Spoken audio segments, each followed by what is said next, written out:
Good job. I'm gonna leave that. I don't, okay, do you wanna, we're in the meeting, you wanna get us?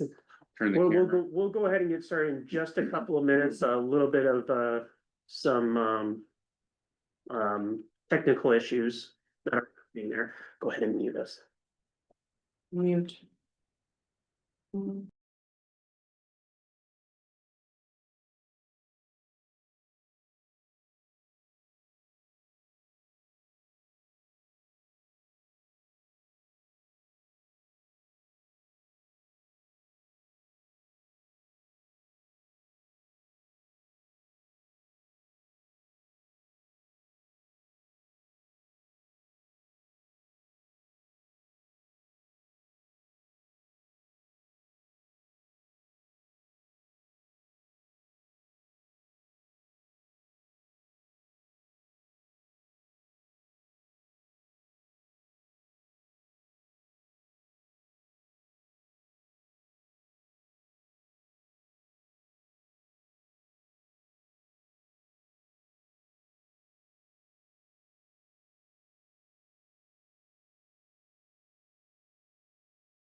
Camera, microphone, whatever we need to do.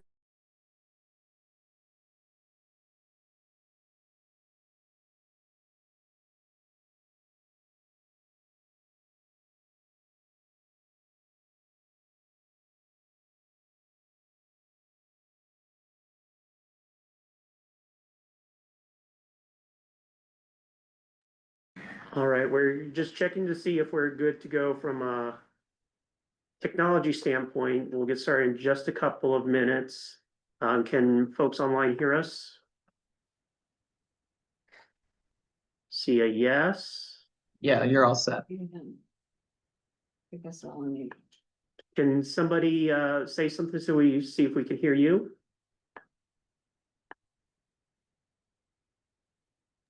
Howdy who? Yeah, that might help. Okay.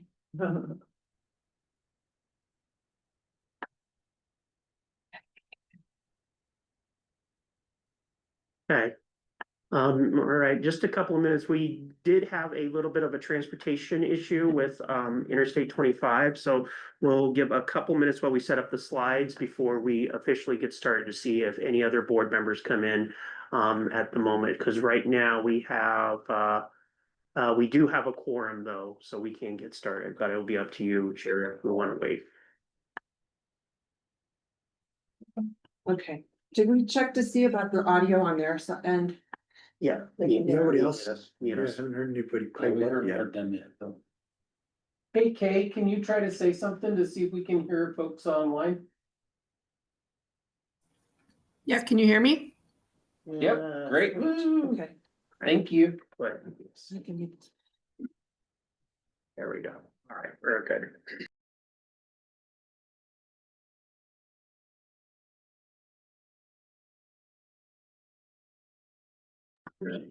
Oh,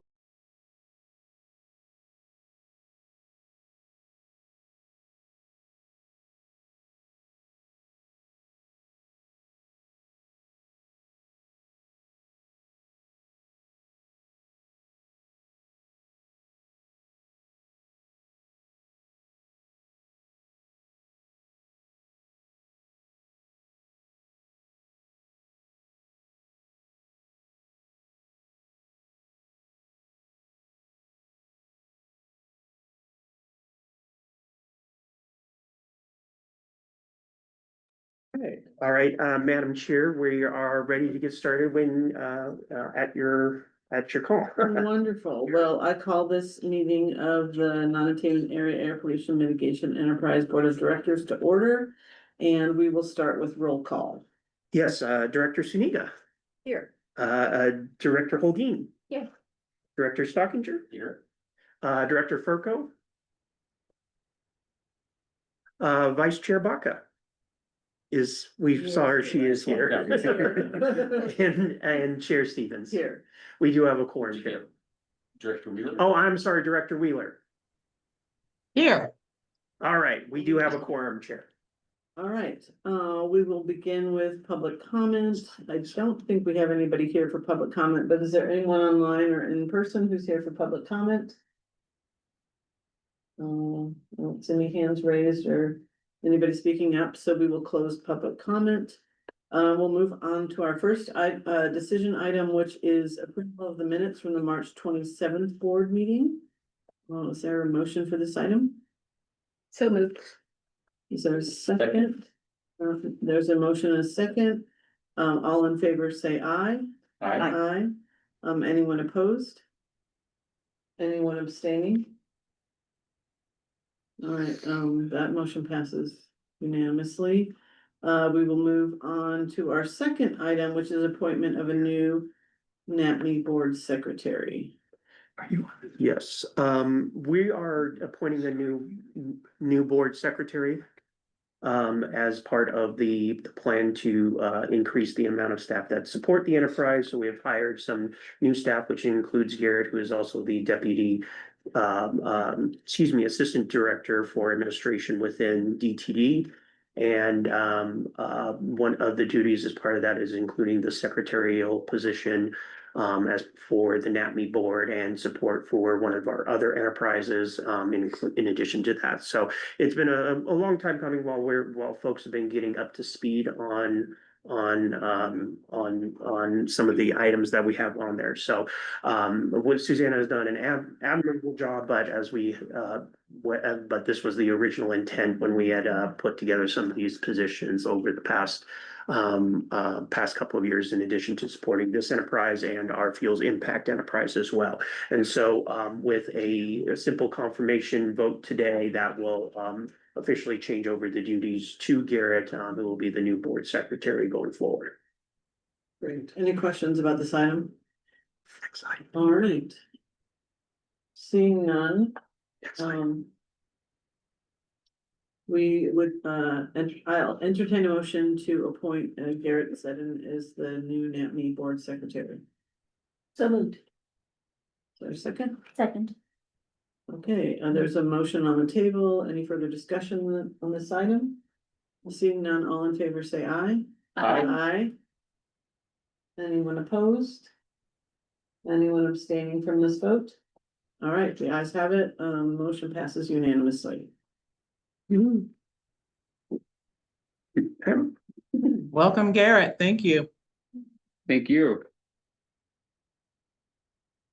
And Garrett, how do you say your last name? Seddon. Seddon. That's what you said. Yeah, it was great.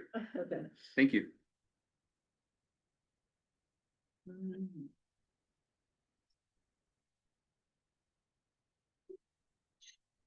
So our next item is enterprise budget and program updates.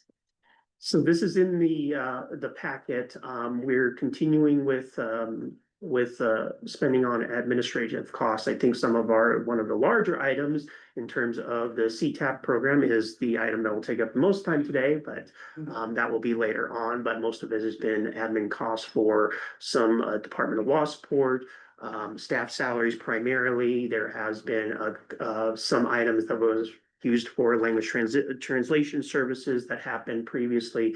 And the enterprise continues to collect at or above what was expected in terms of revenue, whether it's from the retail delivery fee or for the ride share fee. So those have been continuing as has been expected. Right now, we're looking at about 10.76 million collected in this year's revenue. So that is about that is over what we expect it to be, but not unexpected compared to what we have seen with the history on there. Some other items that include on there, we do have, we haven't used any item for board expenses or board travel, so those budget items are still there, and also the debt service piece that is still available if needed for use by the board, but that is still at $200,000. So we'll throw it out to Sam or Kay if there's anything to add in terms of the NAAPME budget.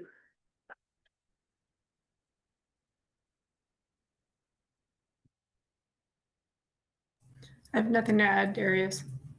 All right. Any questions? Questions, anyone?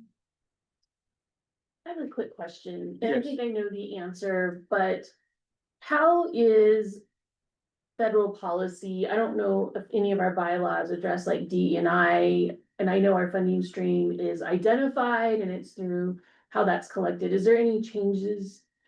Federal policy having any impact on the NAAPME board?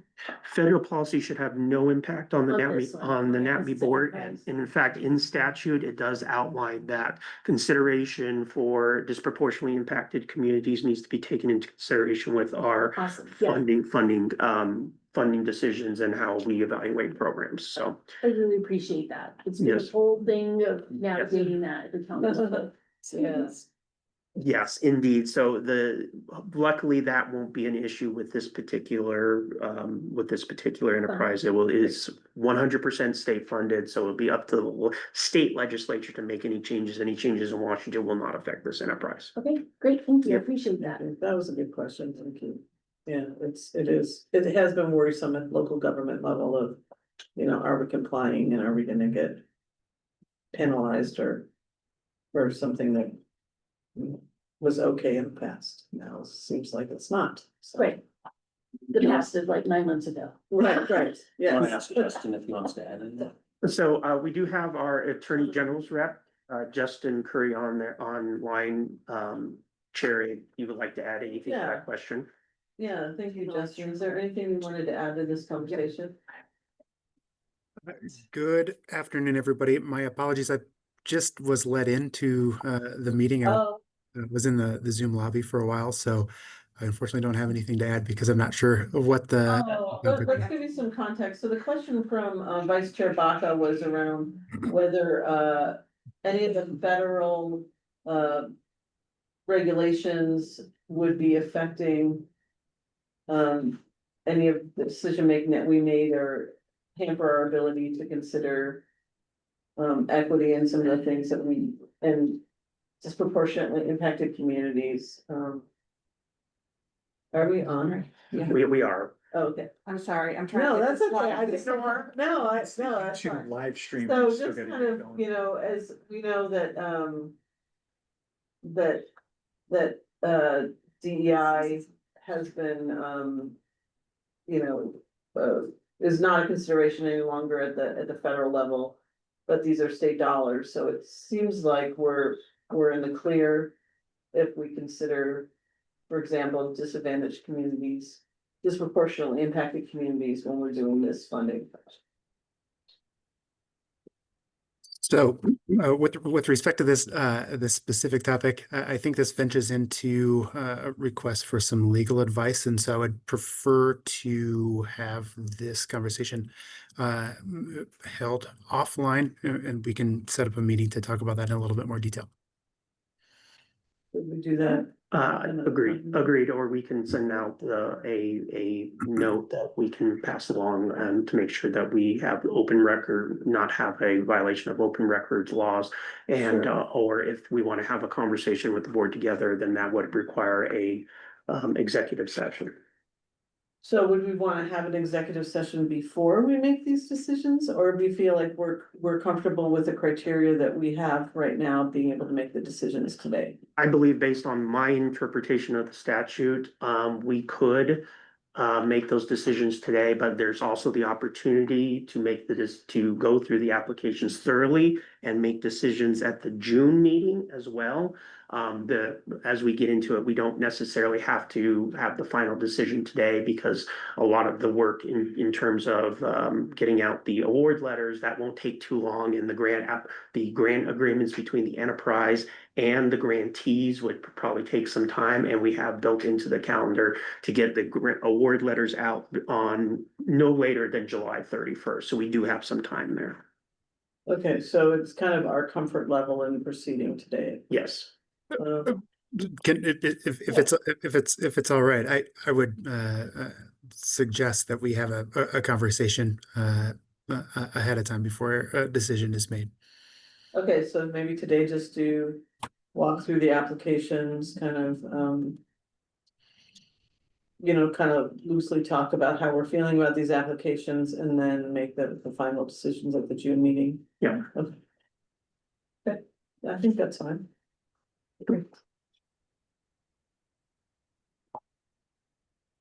Thanks for asking me. Apologies for not hearing the first part of this, but I'm here now. No, thank you, thank you. I appreciate your advice there. So what we'll do is we will look through these applications today. We'll make comments, kind of, you know, see if there's questions, you know, with regard to staff recommendations. And then have that next meeting, but would we plan a executive session at the beginning of that next meeting then, or would we have a separate time for an executive session? I would recommend that we would probably usually we did it at the end because it made sense from a technology standpoint. And as you can see, some of the technology pieces on there. So we may be able to do a special meeting to do that, knowing it's a quick, you know, I'm pretty sure it should be not as long on there. So we could come up with some sort of time Okay. ahead of the June meeting if that works for the board. Does that sound good to everyone? Go. Yeah, I think, even if it's right before that meeting on the same day. Okay. Because I think we'll pretty much have in our minds where our decisions are going to go, but having that information to finalize would be helpful. Yeah, maybe we just schedule like the first 30 minutes is the executive session, and then we just do our best to hold to that. Okay. If I may, I'm struggling. I just upgraded some things, so I can't find my hand raised button. I like to give volume and mass to if ultimately we're going to decide, or there's a potential to decide, and I happen to understand the statute the way that Darius presented it, but it's always great to hear from the attorneys. That if our decisions for this money are going to be based on whether or not we're worried about what happens at the federal level, then I think I would prefer to have a conversation before that 30 minutes. Like if we need a different meeting for an executive session to talk all of that through, then I would lean in favor of that. To have a separate meeting. I would lean in favor of that, yes. Because if the concern is that we're going to hear something from the Attorney General that would make us change our minds about where this money was geared, and I, you know, to be transparent, this was a thing that I stated up front when we first formed this enterprise. Was that that we were being equitable in how we were going to apply these funds, and that we weren't going to cobble our own decision making when we have the authority and autonomy to move forward with these grants. And so I would like to give some, because we haven't convened since for this particular topic and how it might affect our work. You know, I am a rep of those of said community, so. Right. I would prefer to have a conversation and not feel like we have to rush through that to get through the rest of our agenda for a standing board meeting. And so with that, I'll take my seat. Thank you, Director Wheeler. Any thoughts on what Director Wheeler just shared? I think that would be fine. Yeah. So maybe look for something kind of a couple weeks out from now, or a week or so. Yeah. In the next couple weeks, maybe we can look at that and that. So we'll maybe send out a doodle poll or something. Yes. To see when people are available. And we'll do that. Thank you for that suggestion, Director Wheeler. I think that's probably good, right? Thank Because- you. I appreciate that. I'll be on the lookout for that doodle poll. Okay, wonderful. Thank you. Sounds good. We will get that going when we get back to the office. Okay. All right. So a couple of items on the enterprise program update. So we're looking at the 20 final applications that were received, and all of those are available in the packet. There should be some links from the website to those, so folks can take a look at that. If there's any issues with the law, with security or whatnot, please let us know and we're able to quickly fix that. But those should be available so you can look at the entire application when the packet was sent out last week. Just as a quick note, don't want to get into specifics on this, but the Court of Appeals did deny the Americans for Prosperity lawsuit appeal. That happened on May 1st. The state legislature adjourned on May 7th. I will note that the one bill that had mentioned NAAPME that was taken out of the final bill, the Senate Bill 25-30, which was the Mo Choice bill. So NAAPME is not involved with that bill at all in the final version. And then, of course, most of the work has been on staff evaluating the applications based on the evaluation criteria that the board has set for the work of this enterprise, in addition to the usual, pay the bills and that type of thing. So, but with your permission, Chair, happy to answer any questions board members have about some of the enterprise's work. Any questions about? No, I appreciate the update. With the Colorado Court of Appeals denying that, is there any other appeal that can be made, or this is, if you go to this Colorado Supreme Court, is that how, where we're going Yes. next? Okay. And when would we find out if they were going to appeal to the Supreme Court, or do you assume that that's gonna happen? I don't know. Justin would be able to advise us on that one? Or do we know? Yeah, give me a second to find the deadline. The Americans for Prosperity would need to file a petition for writ of certiorari. And that does have a specific deadline. Give me a moment. I'll be happy to provide that deadline.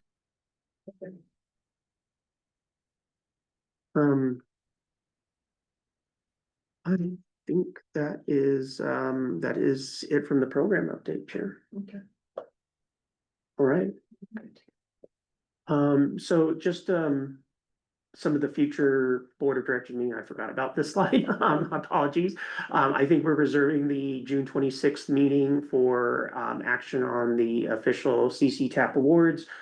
We had planned that on there. So we have 2 full meetings if needed to go through everything. We'll put on here as well the potential, I'm guessing June 13th-ish type of meeting in order to do a quick executive session to discuss what the board wants to discuss with the Attorney General's office and some of the concerns that were raised earlier in the meeting. Great. So, and then topics for July, it's kind of a TBD at this point. We still have some of the bus rapid transit discussions to come forward on here, come forward with the enterprise, which is probably going to be the next topic after those award letters go out, because most of the next pieces in terms of the CTAP grant would be working on getting those grant agreements between the enterprise and the grantees done, which does take some time, and it takes several weeks, a few months in order to get those going. So that way the money can go out to the individual agencies. So that's done administratively, is that correct? Correct. That's not, is there any role for the board in that, or is there any signatures that you have to get from? No, the official signature would be the program administrator, so I would Okay. sign off on all those agreements with the once the board takes official vote on action on the awards, then that will give staff the authority to execute those agreements. Okay. So, but happy to keep the board up to speed on what we're doing with those as we go through them with them. No, that's great. Right, so, no worries. Any other final questions on admin items before we dive right in? Right, Director Wheeler has her hand. oh, yes, Director Wheeler. Thank you, Madam Chair. Darius, just want to go back. Once the administrative function and the contracts are let and work is happening, is part of, and I think I heard you say yes, is part of your work then to update us on the progress of those grants? Or are we not, as a board, necessarily that far in the weeds with regard to the execution of the grants? So as far as the execution, I'm happy to give an update on where we're at with some of the execution of the grants agreements, but in terms of execution of the grants after the award, like the actual work that's going on, we are going to be standing up per statute, the public accountability dashboard. And one of the criteria that we put into the grant agreement is to provide quarterly updates on where those are at. So that way we can keep the public informed on the public accountability dashboard. So not only would that be something that we can bring to the board, but everybody who goes to the NAAPME website will be able to see that information. So the initial idea for this would be include what types of air quality benefits based on the application. That wouldn't be a quarterly report because that's based in kilograms per day. So that's a continuing number based on the future, but it also include how much money has been spent. So based on the reimbursement rate that we have on there,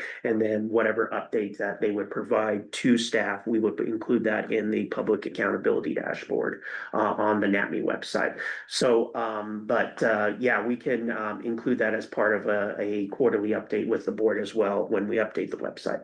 Okay, thank you for that. I thought that was the right answer. I just thought I would ask it anyway. So with that, I'm complete. Thank you, Madam Chair. Thank you, Darius. Thank you, Director Reddy. All right, looks like we're ready to dive into the applications. All right. Well, let's go to the next slide. So I wanted to start off with kind of a holistic view of the applications that we have received. So currently, the amount of funding that is available for this round is as approved by the Board of Directors is 17.3 million.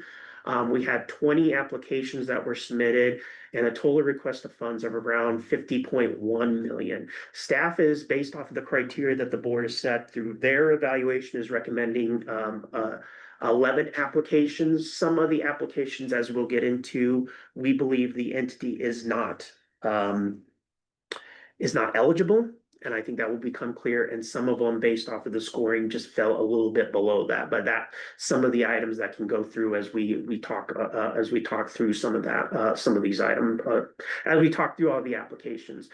Did want to make some consideration to regional equity on there. So 14 of the applications, 70% of the applications came from the North Front Range, which included 56% of the funds that had came in. The Denver metro region submitted 30% of the applications, but 44% of the funds, and the split based on the recommendation is about an 82 to 18 ratio, just based off of the split. So some entities requested more funds than others. I think the largest application requested $14 million. On that one. I will note that particular application is not recommended for funding, which will become clear once we get to that one. So that's kind of that as an outline. Now, the board has the ability to, the board is the ultimate decision-making body. So we just have some of the recommendations. The staff is here to support you so we can talk through some of these applications, make different decisions. We don't have to award a entity fully. You can make partial awards if necessary, or we can change some of the outcomes of what staff had said if there is disagreement from that based on the evaluation criteria. And I will note that the staff was included many of the grant experts that we had that were borrowed from CDOT, including some staff that work heavily with NAAPME and have done applications of this type with these types of programs, which is CMAQ-like type programs, since that is what sets our eligibility requirements per state statute. So before we get into applications, I wanted to see if there was any questions on the overarching piece of this. Go ahead, Director. Yes, as I was reviewing these, it's obvious that the full scope would not be completed with partial funding. And Yes. so what does the process look like working with the applicants if they're chosen for partial funding?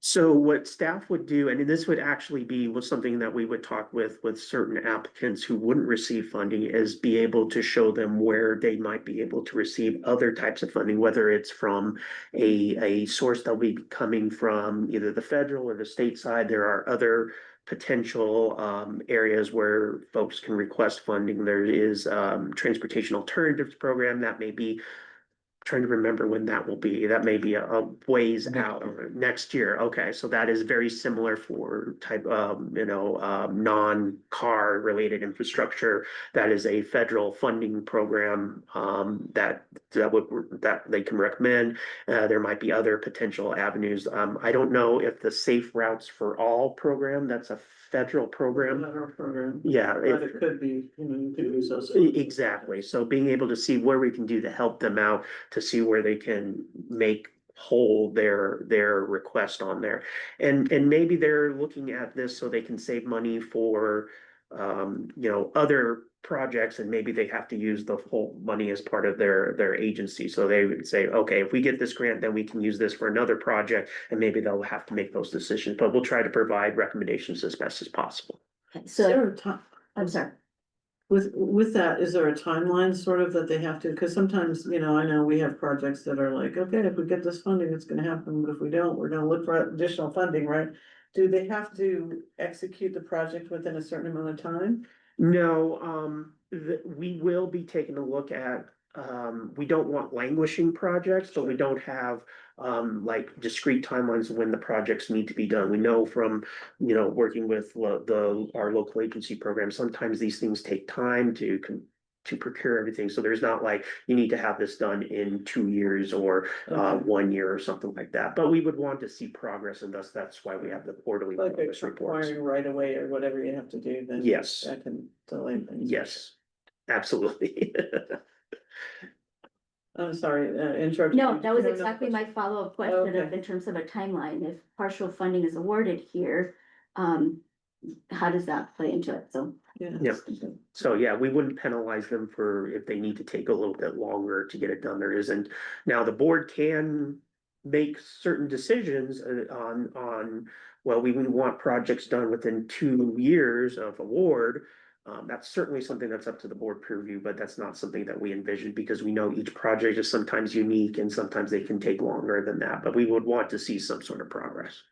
Yes. I can get, when we reviewed those applications, did we have a question on that? On if partial funds are asked, what is the timeline or completion of the project? If approved, or did we have anything like that would give us an indication? Some applicants did focus on their readiness, like how quickly they can start the project. But for the two partial that from the recommendations, I'd have to go back and look closely at those. But it really depends on each applicant and if they provided that timeline. Did any of those indicate that this would be seed money for their projects? Because I think that would make a difference. Some of the applications did say that it was for planning rather than for actual construction. Okay, thank you. Director Wheeler? Thank you, Madam Chair. Thank you, Darius. And so with regard to progress, I'm air quoting that because I have a sandwich in one hand. My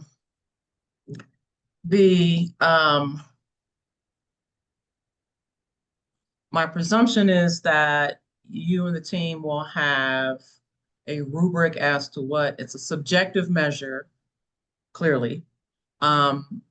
Should it look like there isn't progress, is there an answer for what happens to the funds? Are we, is the vision that the grant is halted? I mean, I guess I'm trying to figure out, I believe everyone's going to be moving forward.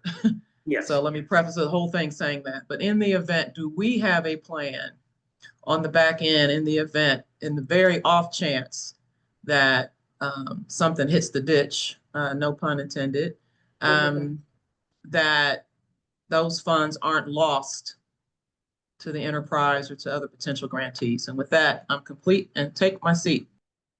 Thank you, Excellent question, Director Wheeler. So if the worst situation comes forward, or even a situation where the grantee is unable to execute the project because of something and wants to give the funds back. If that's the case, so we're planning on doing this program every 2 to 3 years, depending on what funds are available. We would hold those funds available for the next call for projects. So we'll be able to give those out again. Now, if it gets to the point where we feel that the enterprise feels that there's not progress being made to it, so the worst case scenario, there will be clauses within the grant agreement for potentially ending that. And we're happy to bring forward that particular language and conversation if the board is interested at a future meeting. This would be more in lines with our enterprise controller Kay's world than it would be with mine, but there would be provisions on that, and we would assume that money will go back into the pool for future awards when they come up for review by the enterprise. Kay, is there anything you want to add to what I explained to that, especially on the grant agreement side?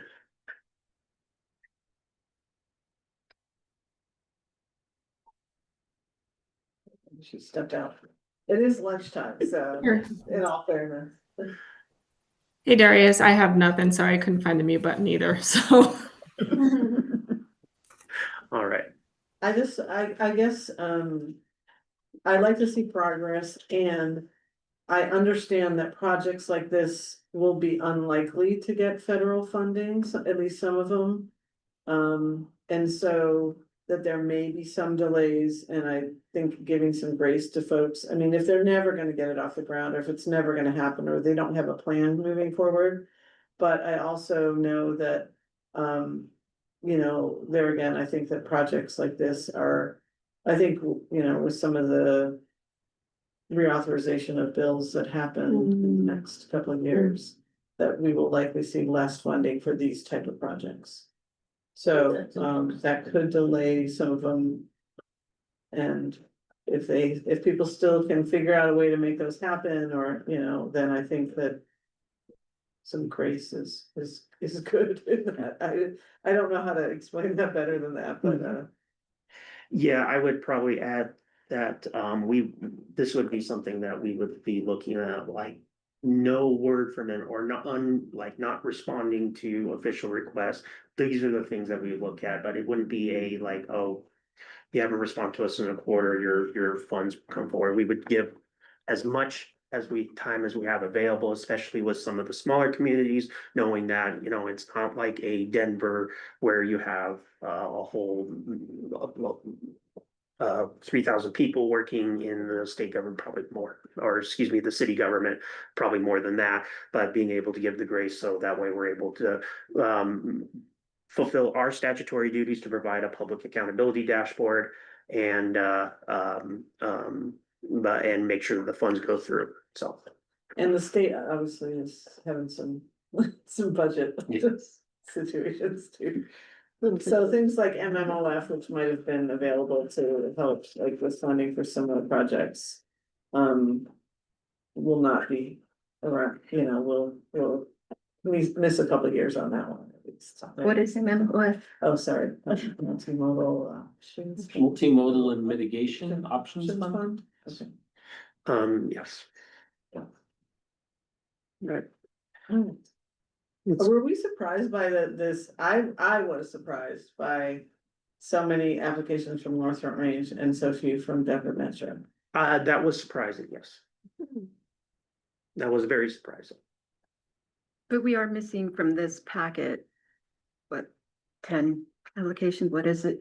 We had 1129. I think Nine. we have- No, we included them. Oh, they're in here? Okay.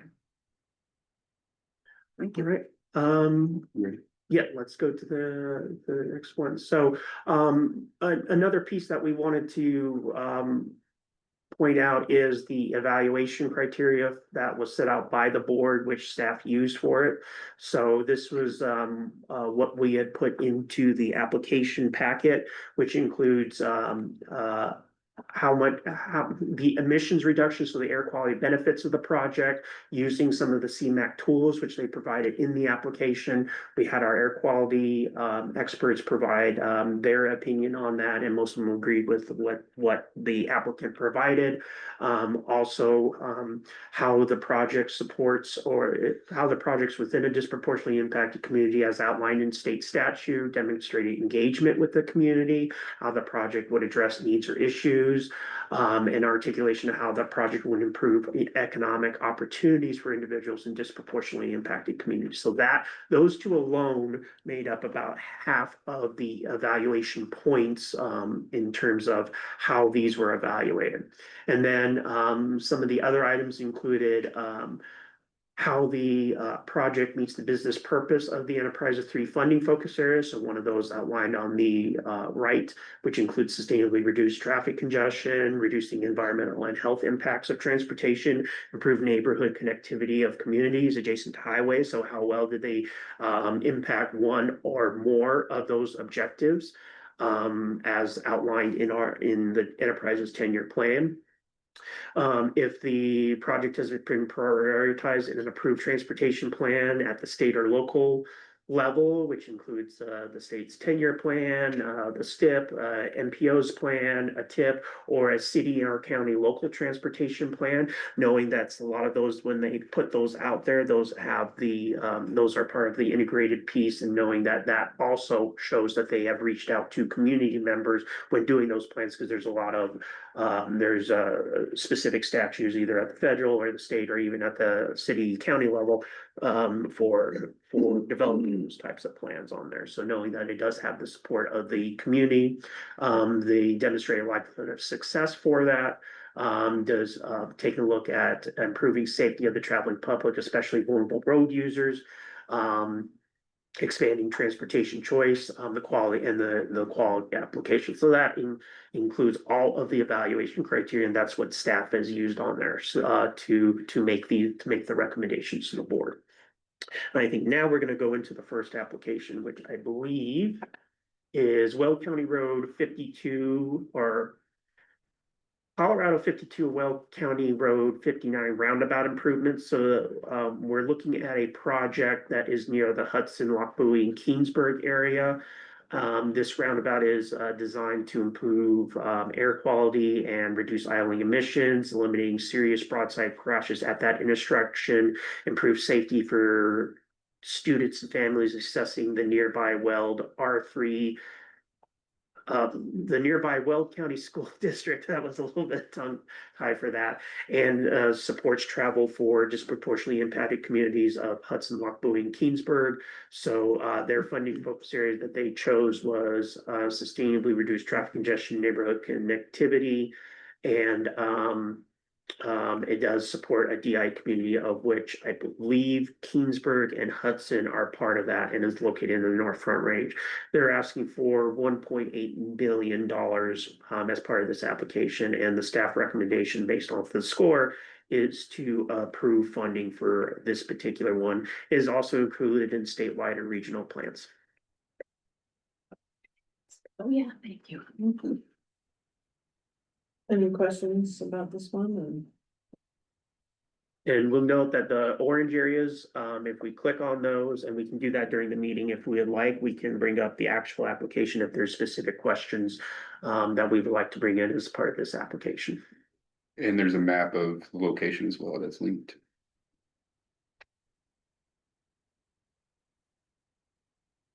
Okay. All right, let's go on to the next one. This is a little off on my script here, I apologize. This one is called Greeley Connected. So this establishes a network of four, or helps establish a network of four mobility hubs, which will integrate public transit, biking, walking, and alternative fuel infrastructure for seamless multimodal transportation. It's designed to reduce congestion, lower emissions, and enhance the quality of life for residents and visitors.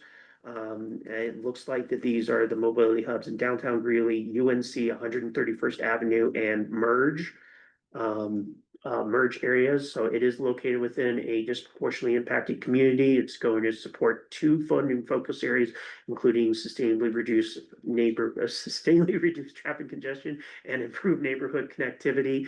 They are asking for $1.4 million, and the staff recommendation is to approve this application for funding. Yes, Director Sneed. Darius, will you repeat the areas, the 4 areas that they are planning for these hubs? Yes, downtown Greeley, UNC, 131st Avenue, and Greeley Merge. And just to be specific, really merge, would that be the Highway 34? Yes, 47th or? yes, Okay, yes, thank you. yes, and they, in the application, they have a full map of that gets into the specifics about those locations. Is the merge the one that's gonna be sort of their big, is that the sort of big plan? Yes. Yeah, it's the one they've gotten the big federal grant for. That's right, that's what I thought. Yeah. Okay. Any other questions? Any questions on this one? So I have one more, I Sure. guess. How do they define mobility hub? Is it a bus stop or is it what is that? It's designed to be a location just going beyond a parking ride where all modes can come together so people can seamlessly travel. So you're able to get there by whatever mode of your choice, which includes biking or walking, micromobility, and getting on to being able to connect to transit for longer commutes. So being able to merge the first and last mile together with mobility hubs. A great example, which if I-25 is open, the Centera Loveland Mobility Hub that opened off of I-25 recently. That is a fantastic one that was built it helps serve Mustang, but also helps serve that Loveland Centera area where folks can have that first last mile and connect to longer travel and have travel choice other than a single occupancy vehicle car, excuse me. Interesting. Right, next application here. The city and county of Denver, first and last mile for federal BRT. This includes multiple locations along Federal Boulevard. They're asking for 800,000. So what this project will do is improve modal access along the forthcoming proposed federal BRT program by designing upgrades to existing and future bikeways, pedestrian crosses, and bus stops along the east-west corridors that cross Federal Boulevard. So areas that include the Colfax, trying to think of another east-west. They're all numbered avenues. I know that on there. I think 32nd Avenue is one of them. So the improvements are designed to increase the travel options and allow for active transportation as part of that first last mile connection to the future BRT corridor along that that road. So its funding focus areas are sustainably reduced transportation, traffic congestion, improve neighborhood connectivity. It does support a DI community, and they have their how they will continue to support that in the application. And then the recommendation is based off of the score is to approve funds for this project. So I have a quick question. Yes. Huge investment in Federal Boulevard. It's like the whole corridor, which I appreciate because that does touch portions of Adams. Is this for design or is this for construction? Can we bring up the application? So that's my first question. And then the other question is, it's actually upgrades to existing. So does the existing accomplish what they want on Federal Boulevard? Or is it enhancement upgrades for safety? I know it was for neighborhood community connectivity. Yes, we're bringing up the application, so we hope we can answer some of those questions on here. Give us just a second.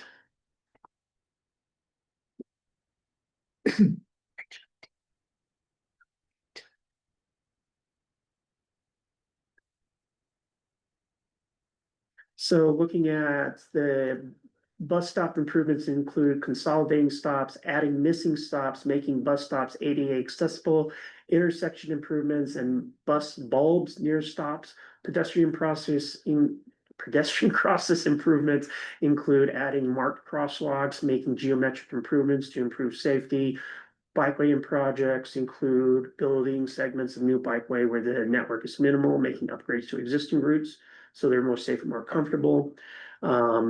So it looks like they are trying to improve on, most of it looks like they're trying to improve on existing infrastructure. And Okay. can we take a look at, see if this is design? I think this is actually for construction, but I just want to make sure. Page 22. I appreciate staff doing that very quickly. Yeah, thank you so much.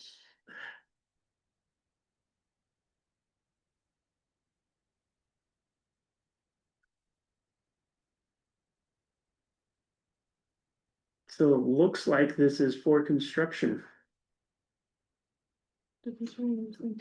unless I misread it. The pages before it, I saw design mentioned. The design scope is anticipated to take 12 to 18 months. The to future complete. construction phases anticipated in 2028 will be funded with future NAAPME funds. So planning. Well, they're probably planning to apply for the bigger grants, and not surprisingly, because. Yes. I mean, I like something that includes bikeways, because I think that there'll be, especially your federal dollars for bikeways, that's been clearly. You know, and obviously pedestrians, you know, the safety. Yeah. The safety piece was big on there, so. Yeah, I appreciate that. Thank you. that's a busy, that's a Yeah, busy it is. route. I mean, I'm not even from that area, but my daughter went to Regis, which is on Federal, right off Federal. And, It's in need of a lot of upgrades, yeah, there's some, depending, I know our portion is. yeah. Okay. Next slide. Let's go with the RAC, Environmental Justice Air Pollution Mitigation Project. So this is, I think this is the only non-infrastructure project, but staff can correct me if I'm wrong on there. They're requesting 1.5 million.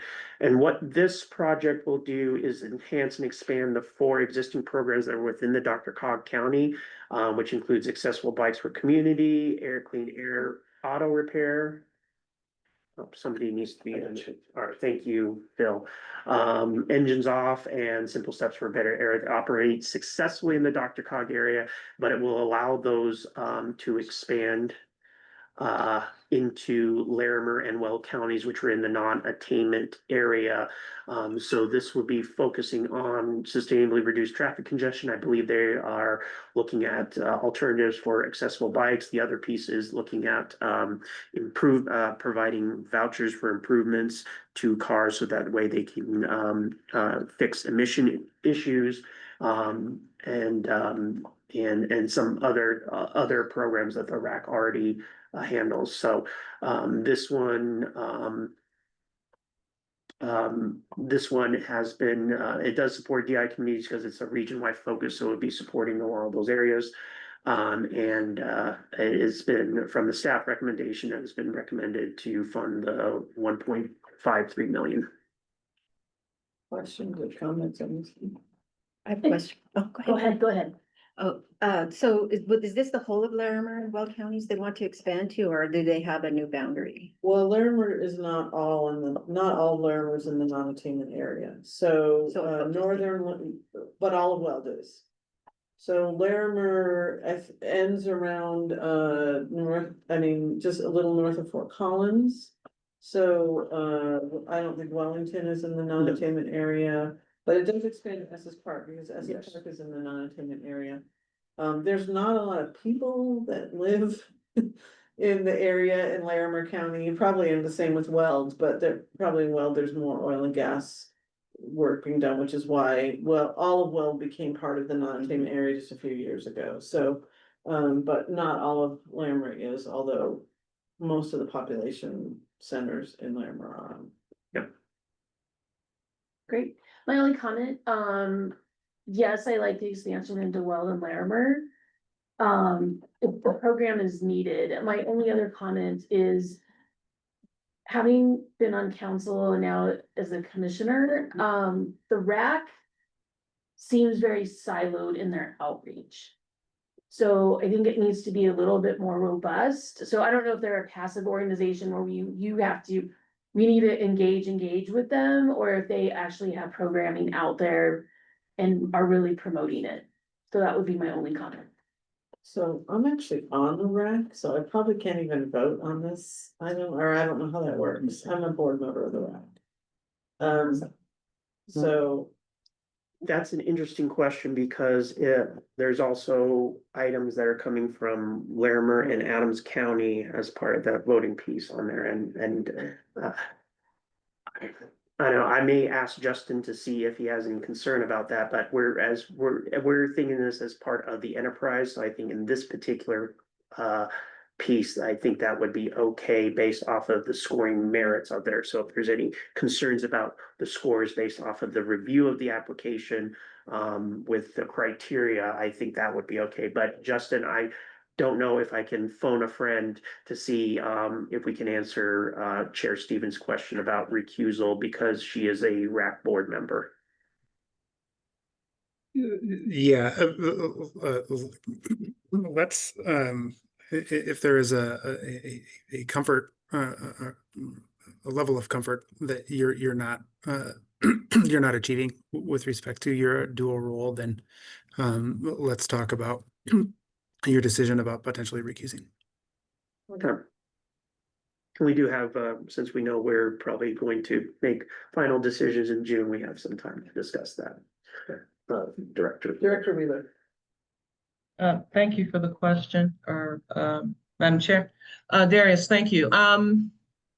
Got one go back here on what was I get that they're now qualified because of natural gas and oil in the region.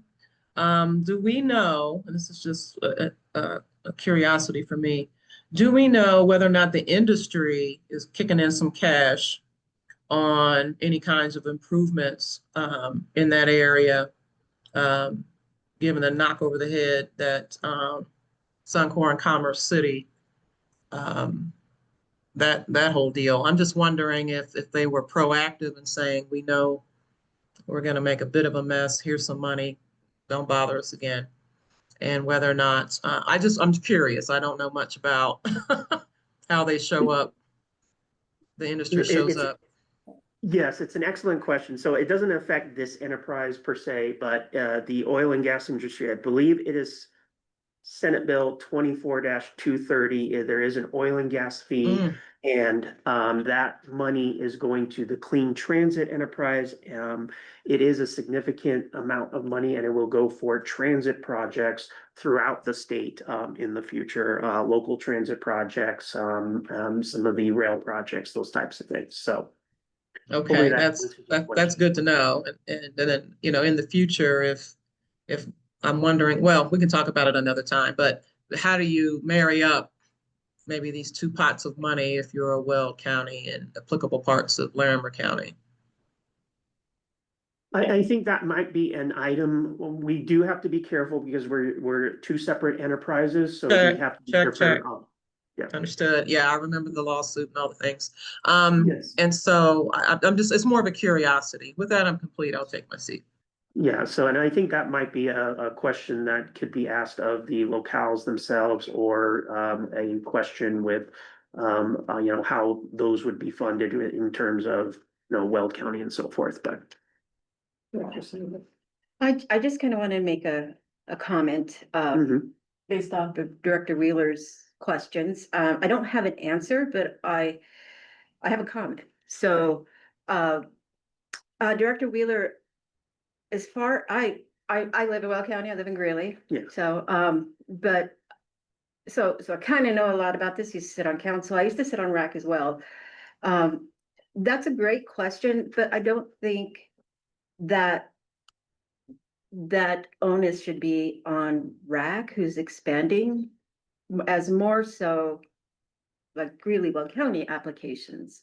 Because my experience, and I'm gonna say this and I will own it, my experience with this county and leadership is they don't give a damn. They don't make oil and gas pay any fees. It's very pro oil and gas, and oil and gas has free reign. So I know that's a concern. But I think RAC might be wanting to kind of help that issue. But when it comes down to leadership, whether it's at the county level or the city level, there really are no reins, and there probably would be no force to do, hey, oil and gas, there never has been any force to correct their issues. In fact, they claim that they are in compliance, and we know because they are part of this region that most of the time they're not. No, thank you So for I that. don't And know I, if and that I makes- appreciate it. No, it does. And I guess, and I think the answer really was this 24,230 is that, and it's probably not nearly enough money. Because a lot of money is relative when you're talking about $1 trillion industry. Right. But so yeah, they're having to put something on it. It sounds like as a result of legislation from last session. And I'm co-signing your sentiment about Aurora as well. And with that, I will take my seat. Yeah, and with those $230, I think that a lot of them were going to transit. Yes, And yes. Maybe a All of it portion transit. to the, like, to Front Range Passenger Rail. Correct, yes. So, they, for some projects, they wouldn't be available, I would just say that, so. One thing I will say about the Dr. Cog has money for these programs right now, and North Front Range MPO. Because of leadership or other reasons, and because of really honestly fewer dollars. Has never found dollars for these programs. So while the RAC has these programs that are in existence in the Dr. Cog area, these programs don't exist unless local governments fund them separately in Larimer and Weld.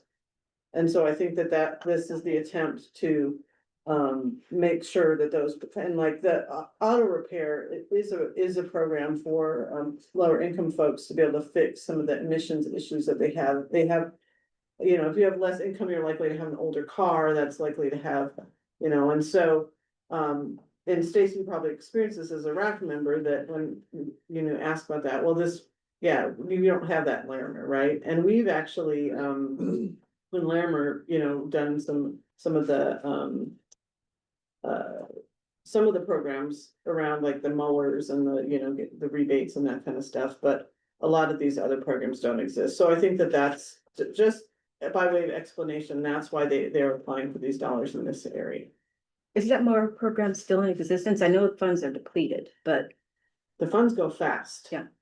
My understanding, to Director Wheeler's point, there was a very big mower program in Commerce City area because of some of those funds from, I don't remember, was there a lawsuit against Suncor or something like that?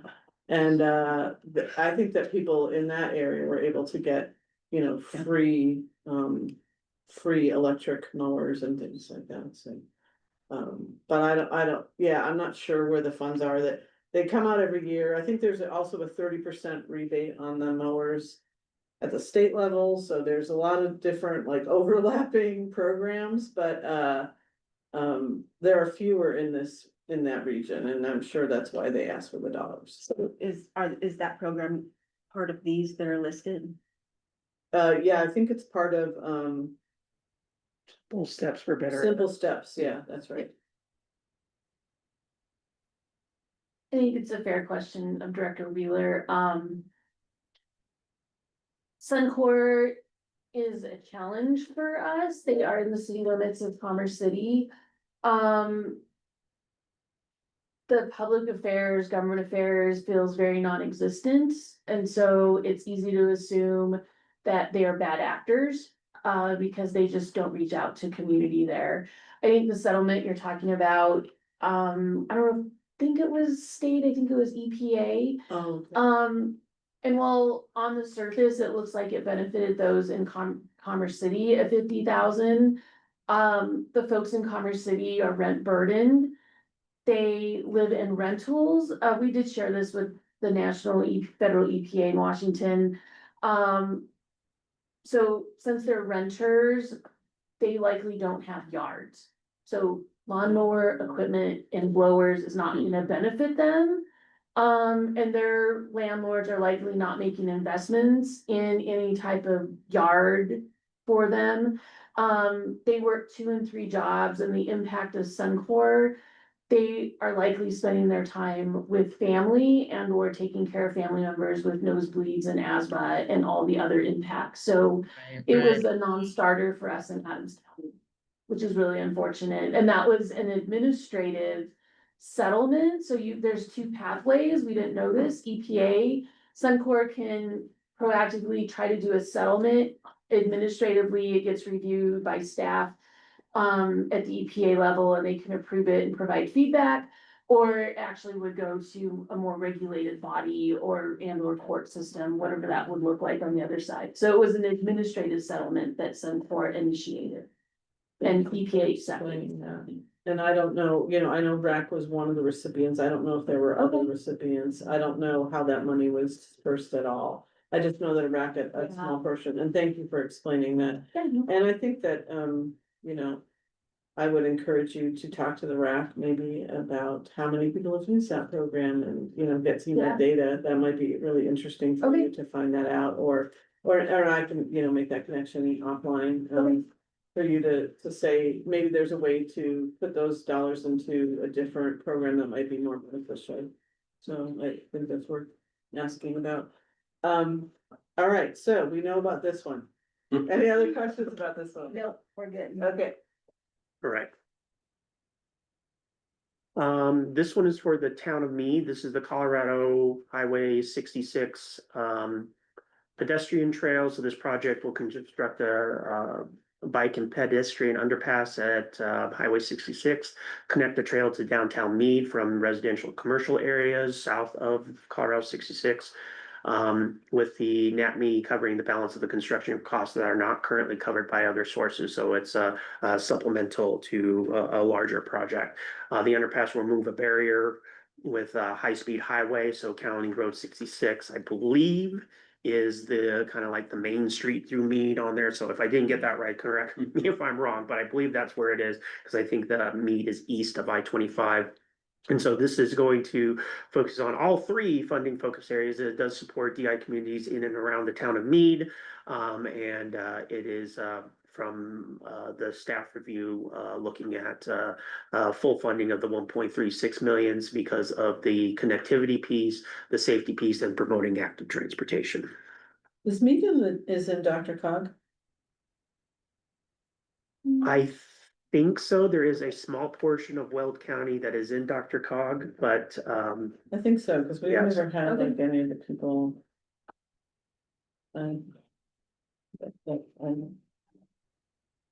We've never had the mayor in the North Farm Range MPO, so I feel like it must be in Dr. Cog, but. Cause I don't think there's any. other- Google tells me that Meade is in Dr. Condon. Okay. Well, Take that for what it's worth. Oh, look at that. Thank you, Anne. Thank you, AI. Any other questions on this one? all right, the town of Estes Park, the Moraine Avenue Trail. So this project will include a trail that will integrate seamlessly with the existing transit system, connecting residential and business in downtown Estes Park. To provide safer travel, and it'll also encourage residents and visitors to walk and bike to key destinations, including Rocky Mountain National Park. So taking a look at some alternatives to just the single occupancy travel on US Highway 34, I believe, is through the middle of Estes Park on there. So this is looking at the funding focus areas of sustainably reduced traffic congestion and improved neighborhood connectivity. It does look like it does support DI communities based on the map and what they have put into their application. And so it has been recommended for full funding. They have asked for 4.5 million. Yeah, just to highlight, Rocky Mountain National Park sees 4.5 million visitors a year, and it's a town of 8,000 people. So it's because of Rocky Mountain National Park. So there are, you know, that is one reason that it is in the non-attainment area, even though it's a small, really small community that's, you know, fairly far west compared to the rest of Larimer County. And there is a decent DI community because, I mean, it's a tourist town, right? Like other tourist towns who does that work, right? And so, just wanted to, you know, sometimes communities like that don't seem like, it's like, you know, I don't know, when you have something that benefits Vale, it's like, well, there's some people that are in these areas that don't have that kind of income, right? And that bus in from different areas or bike in from an apartment building, and so. Anybody who's been there, go there now and the congestion seems to get really bad right there Yeah. off of this marina. All right, any questions or comments?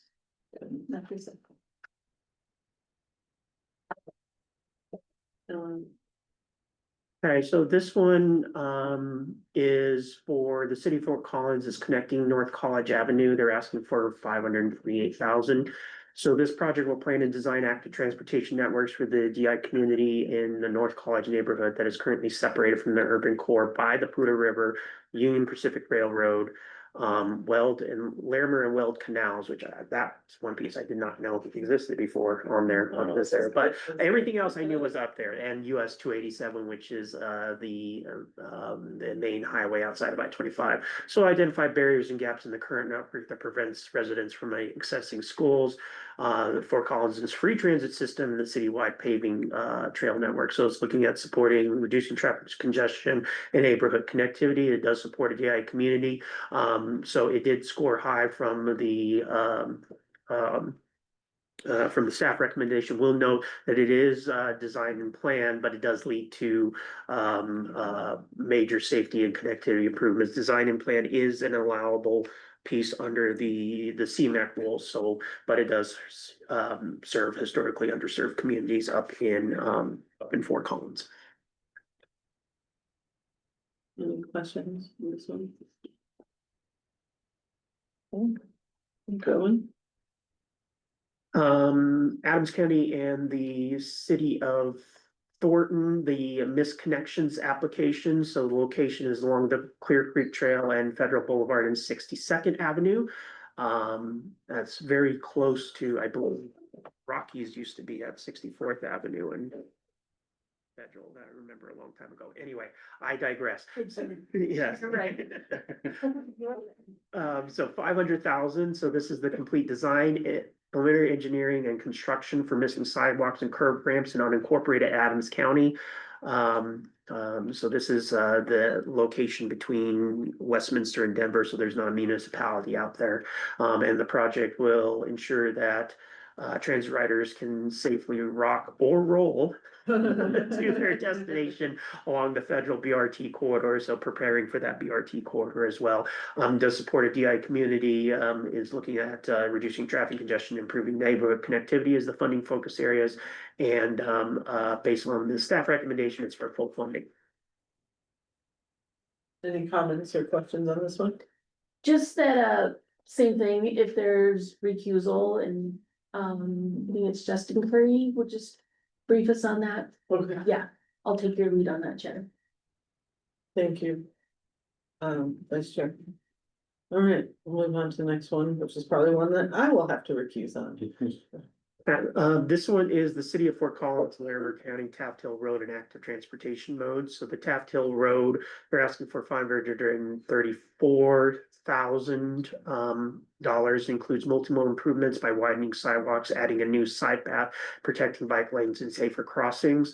So the money that's going for as part of this is for reducing traffic congestion, neighborhood connectivity. It did score high based on what it based off of the criteria, and helping to improve the needs of the grant. So I think there's a larger project in that area to expand the Taft Hill Road. So this will be seen that some of the mitigations provide alternatives to single occupancy vehicle travel in the.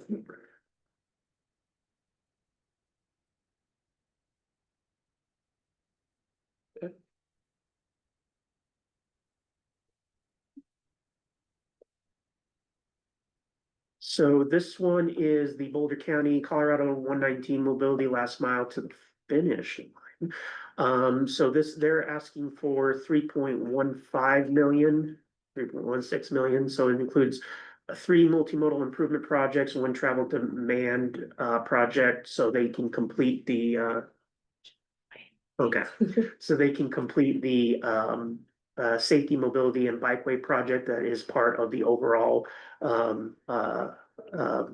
larger project that is happening along the Colorado 119, which connects Boulder and Longmont. So this will be focusing on sustaining reduced traffic choice and improve neighborhood connectivity, supporting neighborhood communities. The staff recommendation is partial funding because they believe this, it is quite a bit of money, not as much as some of the other awards on here, and it is included as in part of Dr. Cog's plan and CDOT plan, but it would prevent full funding of this project, would prevent funding other worthwhile projects. So is that recommending a partial award on this, just based on that it scored fairly high. And then noting after four projects, they all have different readiness levels. So some could start as soon as funding is awarded, others push it out to 27, 26, or another in spring of 26. So 26, 28 timeframe for those, with one having earlier readiness as soon as funding is approved.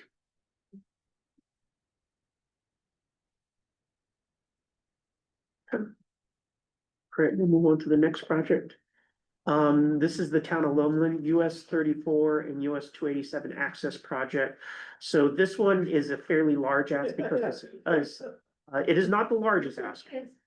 No, and this is intersection improvements that will optimize travel flow and create a strategic mobility hub that connects 4 city routes and 7 regional transit routes. The hub will include dual left turn lanes, right turn lanes, adaptive traffic signals, additional shorter crossing distances, improvement to Pike and Ped. I think this one did not score as high as some of the applications that we've seen, but it did score fairly high. But it is a large partial, it is a large ask of this grant based on we're seeing $1 million, $2 million, $3 million, $4 million. So the staff recommendation is for partial funding, even though we believe that it is meeting the overall intent of the application with what they're trying to do at this intersection, which is a fairly busy intersection in the town of Loveland with the connection of 2 major US routes. And for this one, they noted that they begin construction late 2027. So just throwing that out there for the partial funding.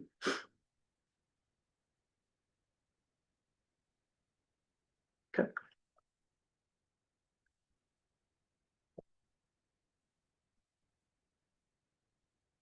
So this one is Adams County project, 128th and Riverdale roundabout. So this project is for $3 million, a roundabout that will reduce traffic congestion, reduce fatal and serious injury crashes and other intersection improvements, design and building of the shared use trails and bike and ped networks. So I think based on this, it scored fairly well, but not as well as some of the other projects on there. And because of the limit, if we had more funds, I think this one would probably get funding from the enterprise. It just there was some minor pieces on there based on what would come out of there that would improve the traffic flow, but not necessarily as much meet the objectives of the enterprise as much as some of those other ones. So this one was a very hard decision to make on here. And of course, like I said on here, the board is able to make different decisions. You're all the ultimate deciders on there, but just based off of the review on here and the amount of funds that is available, this one would not get awarded this cycle. At least that is the recommendation. Any questions or comments on this one?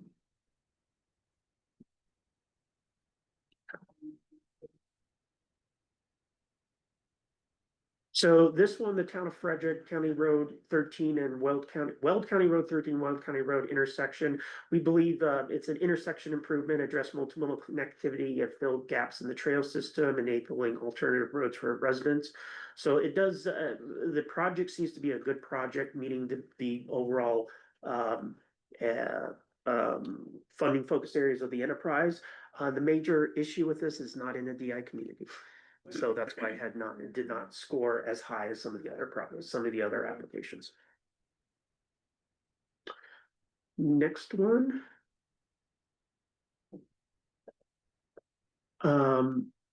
So this one, the city of Fort Collins, Larimer County active modes crossing improvements, they're asking for 650,000. So it's a two-way path that would connect two existing trails as well as the installation of a pedestrian hybrid beacon.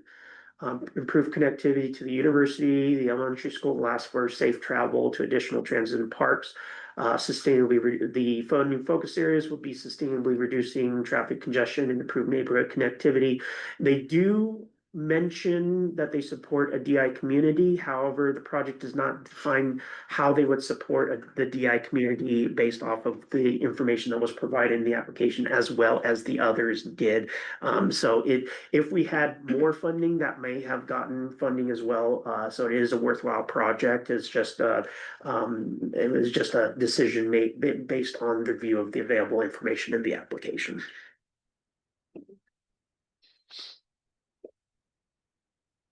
Okay, next slide. So this one right here is the city of Fort Collins, city of London, the Front Range Passenger Rail Station planning study. So it is a planning study that will determine the best location for two stations to be located within the city of Fort Collins and city of London. City of London, city of Loveland. Yeah. I wanna go to London on a train. City of London. 830,000 is the amount of funds that's being asked for it. So this is a planning study to determine where those stations would be and determine how to create preliminary plan sites, development of right-of-way scenarios, advance of a detailed financial plan for long-term funding. It does support sustainably reducing traffic congestion and improving neighborhood connectivity. It does support a DI community. However, it is a planning study, but it is dependent on Front Range Passenger Rail going forward in the future on that, which some of the first items is looking at that connection as part of the Front Range Passenger Rail is between Union Station and Longmont, I believe. So this one on here, while it seems worthwhile under there are other projects that can make a major impact to emissions and transportation needs now rather than a planning study.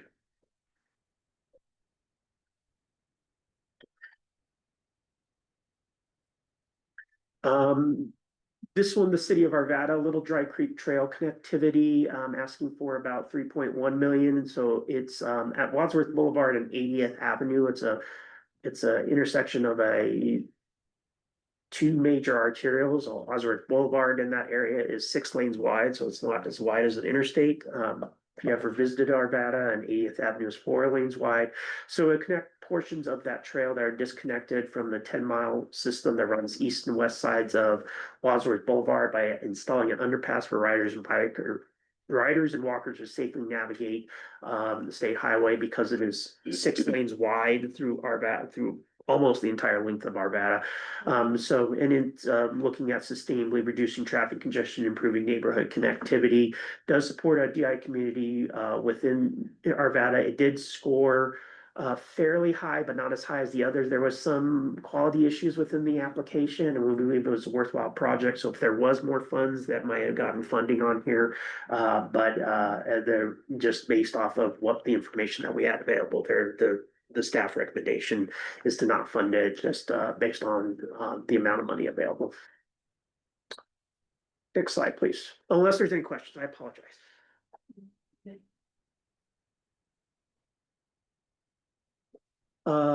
This one in Larimer County, LeMay Avenue in Colorado 50E. roundabout, asking for 962,000. So it's in the early planning stages to improve traffic flow and provide alternative modes. Proposed roundabout would reduce stop and go traffic, decrease fuel consumption, and decrease emissions. So it's looking at reducing traffic congestion and improving neighborhood connectivity. The main problem with this potential project is it does not support or located within a DI community. So it is a worthwhile project, but based on the scoring criteria, it did not meet that criteria for the application. For the award, excuse me. Any questions on this application? The Downtown Denver Partnership promoting multimodal transportation programs. So it is a non-infrastructure project. So I correct myself, this is the second non-infrastructure project. So this is for $730,000. It is an employer incentive program to encourage private sector employees with access to public transportation, as well as data collection for multimodal environmental impact measures, drafting message for marketing and awareness campaigns. So the funding focus areas that they selected were sustainably reduced traffic congestion, improve neighborhood connectivity. It does support the DI community per se, but it is not like a location specific. The application for staff felt that the application probably was not what the board would feel, what they wanted to fund to make an improvement on there. Plus, it's kind of hard to, yes, you can make the argument that it would support DI communities throughout that area on there, but it's hard to say that their advertised campaign is directly focusing on a certain community in order to improve travel versus just improving on there. It is a worthwhile project, but it may be better for looking at for another potential funding source. Any questions on this one? Questions? Yeah. No 16th Street. Marketing. Yeah. I'm gonna try that. She's not coming back. No, we're good. All right. I think we have two more, if I remember correctly. So this one is for the city of Fort Collins and Larimer County. It's the battery electric bus. They're asking for 1.16 million. So the project will replace one end of life compressed natural gas bus with a zero emission electric bus. The bus will improve operational efficiency, lower maintenance costs, and provide more sustainable and reliable transit service to the community. So the funding focus areas that would support is sustainably reducing traffic congestion, improve neighborhood connectivity, does support DI communities within the city of Fort Collins. It is a good project, but I think this is probably some of the advice on here. We believe it probably would more closely align with the Clean Fleet or Clean Transit Enterprise, mainly because of the funding limitations that we have with the amount of requests that have come in. So if we were to fund this project, then we would have to make a decision on one or the others. So does the Clean Fleet or the Clean Transit provide funding for this kind of thing? Yes. Buses directly? Yes. Yes, they provide grants for actually this type of project. Any other questions?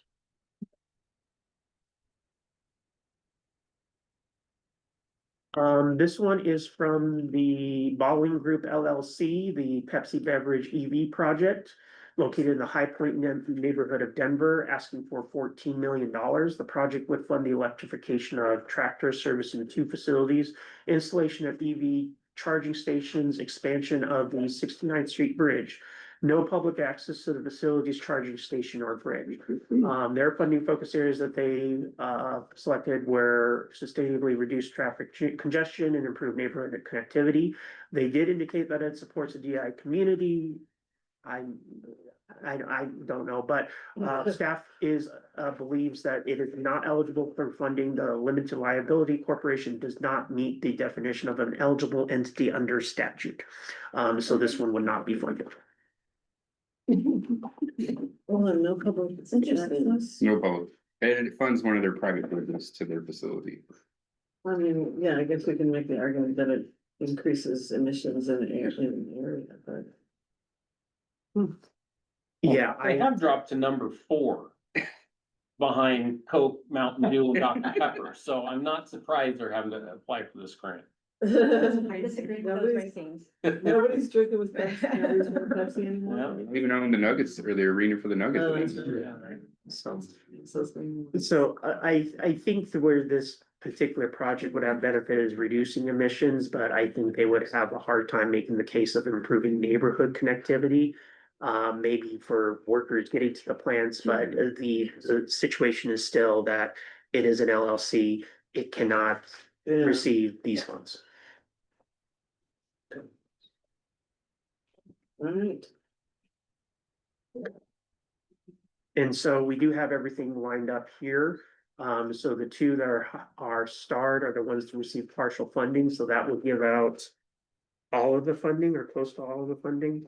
This would give out close to it, yes, So I believe, depending on the partial amount. yeah, so we would be able to give out all of the available funding to these entities located here. Again, this is we will bring this over for further consideration by the board.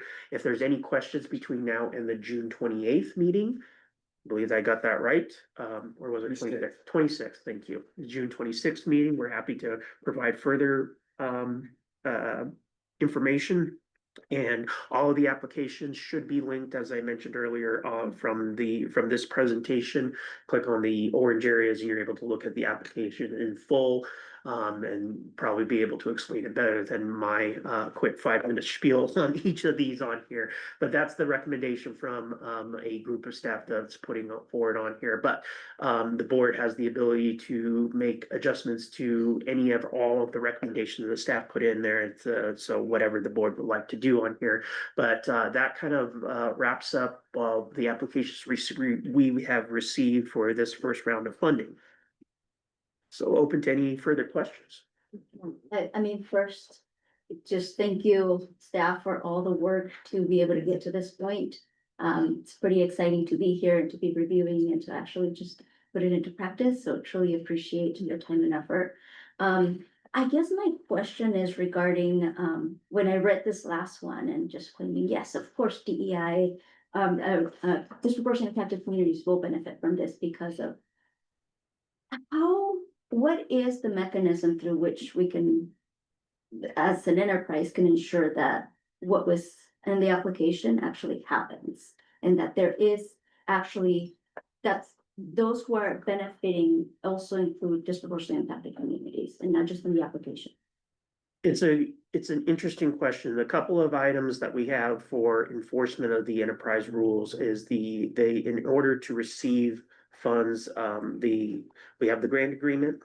Now, that may be something that we can talk about and get an answer later, because I don't want to go down and say we can do X, Y, and Z without doing that. So that may be a topic that we can bring back later to the next NAAPME board meeting. And they would have to be in compliance with the terms that are outlined within the grant agreement to receive the funds. These would be reimbursement grants, so they would send in invoices to be reimbursed, and then we would reimburse their costs from that. The other piece is, one of the things that is required is, of course, the quarterly checks in there. And we can put, if the board would like to take a look at some of that, because we haven't talked about that yet, because there hasn't been, other than staff salaries, there hasn't been a lot of expenditures from the enterprise. But when we put together the public accountability dashboard, bring over some concepts to the board consideration, maybe as soon as July, knowing that we will want to get that out as quick as possible, not as quick as possible, but make sure we have that outlined before we have reporting pieces out, before, we start getting out the money and the clock starts as far as, turning your reports. But that's another way where we're able to see what is going on with some of these projects based on the quarterly reports that they provide. It's really helpful, thank you. Yep. Also on this list, I don't, Boulder County and Meade are both in, I don't know if this, when it says region, does it mean like, they're both in Dr. Cog, so I mean, I Yeah, don't know, I mean, maybe people to see them and being in the Front Range, like they're not as Denver metro-y as like other places are, but yeah, they are not in the North Front Range MPL. yeah. Right. We may Got it. set up with Region 1, Region 4, Oh, okay. Okay. which they are both Yeah, in, but that's it. but good catch. Okay. Yeah, no, I just wanted to, kind of say that. Well, it's a pretty good list of things, you know, I was glad we had a lot of applicants and stuff. So what process are we going to adopt to have discussion? Does that have to be in an open meeting or can we discuss as a group in a private session? I would not recommend a private session for discussion. I would keep it at an open session to discuss the merits of the application, and discussion of the merits application should be based off of the criteria that were set in the by the board in the application itself that was approved by the board.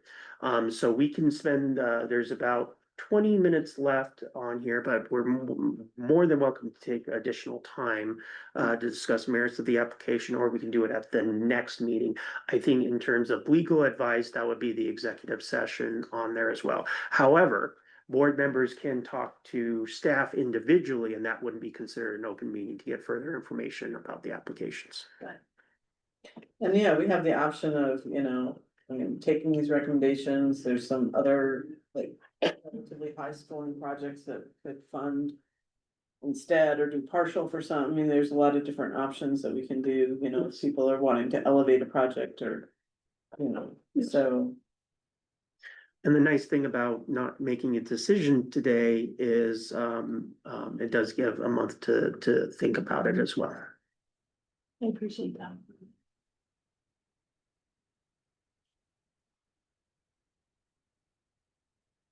I don't think I have any feedback. Was a lot of work.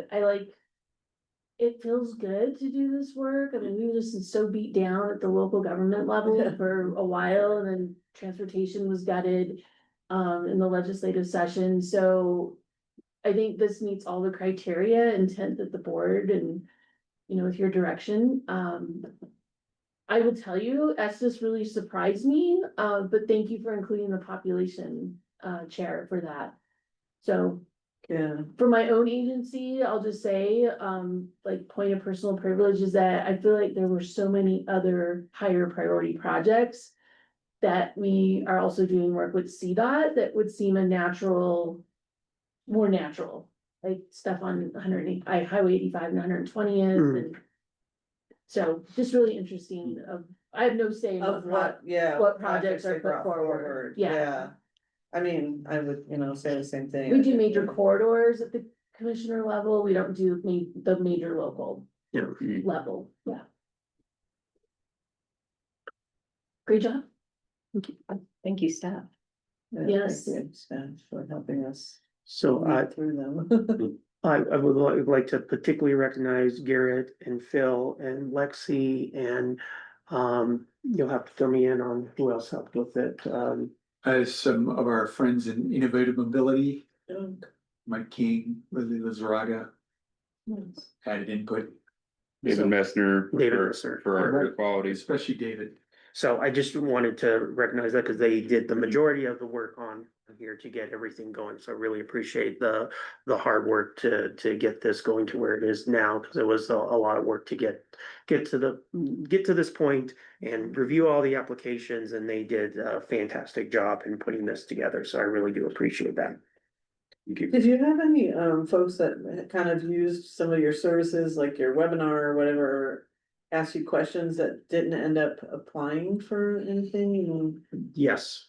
There was some folks that talked about some software program, and I did not see an application for software program. I think that's the best example. Okay.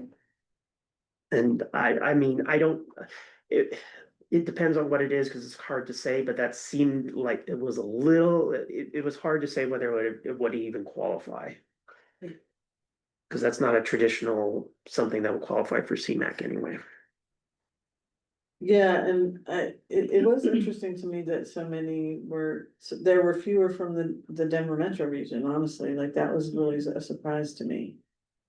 Because certainly there's a big population, there's a lot of need, and there's you know, I mean,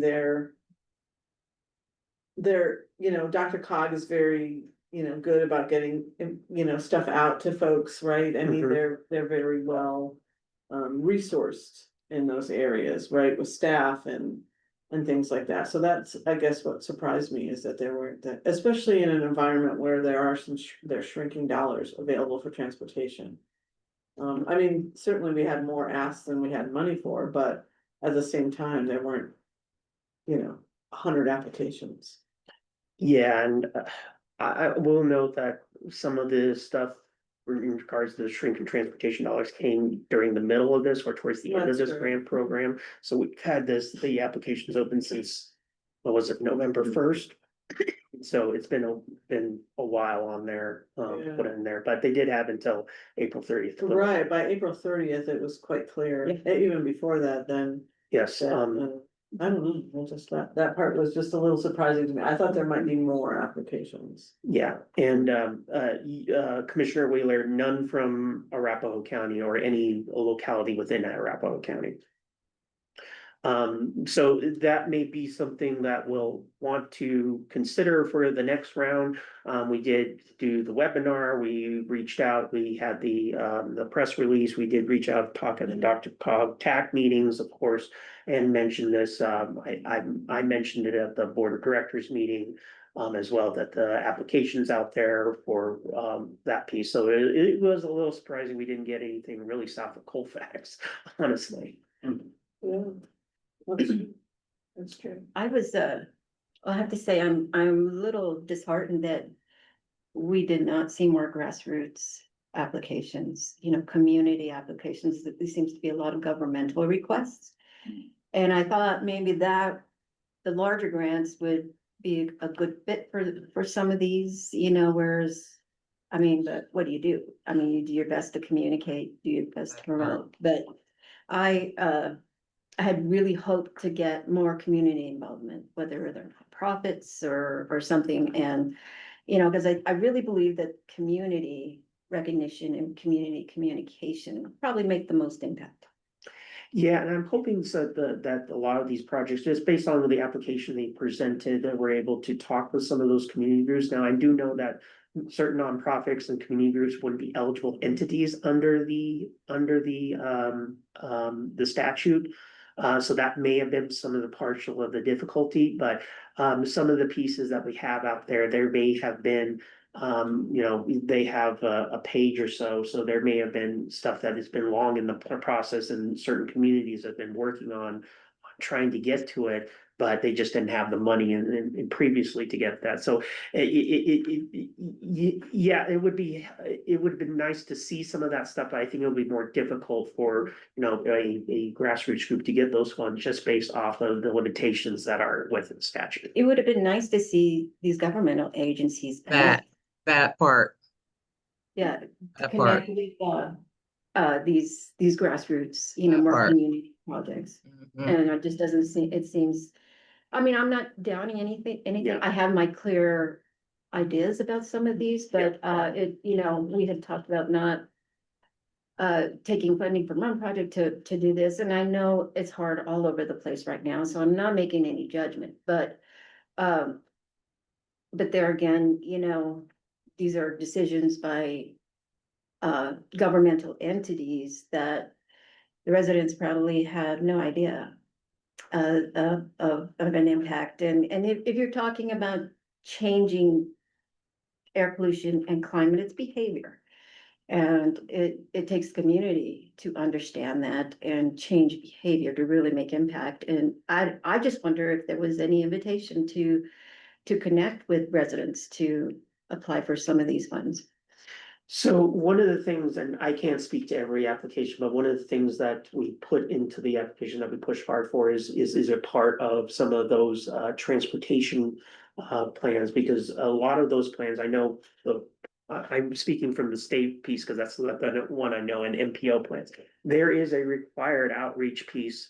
And in Colorado in particular, making sure that we have the outreach with DI communities. So being able to have those type of connections, and you're required to have that public outreach piece, which we would do anyway if there wasn't those requirements in state statute, helps give some credibility to reaching out and asking the public. So one of the examples would be like tonight, there's going to be a telephone town hall that's trying to reach out to ordinary members of the public. We do that with every commission district throughout the state in order to get views from the public that can help inform our long range plan. So even if we're not saying that it has to be in the state plan, that's an option, and I think one of them's in the state plan for that came in as an application. But are they part of a community plan, which usually requires public outreach on there as part of that effort?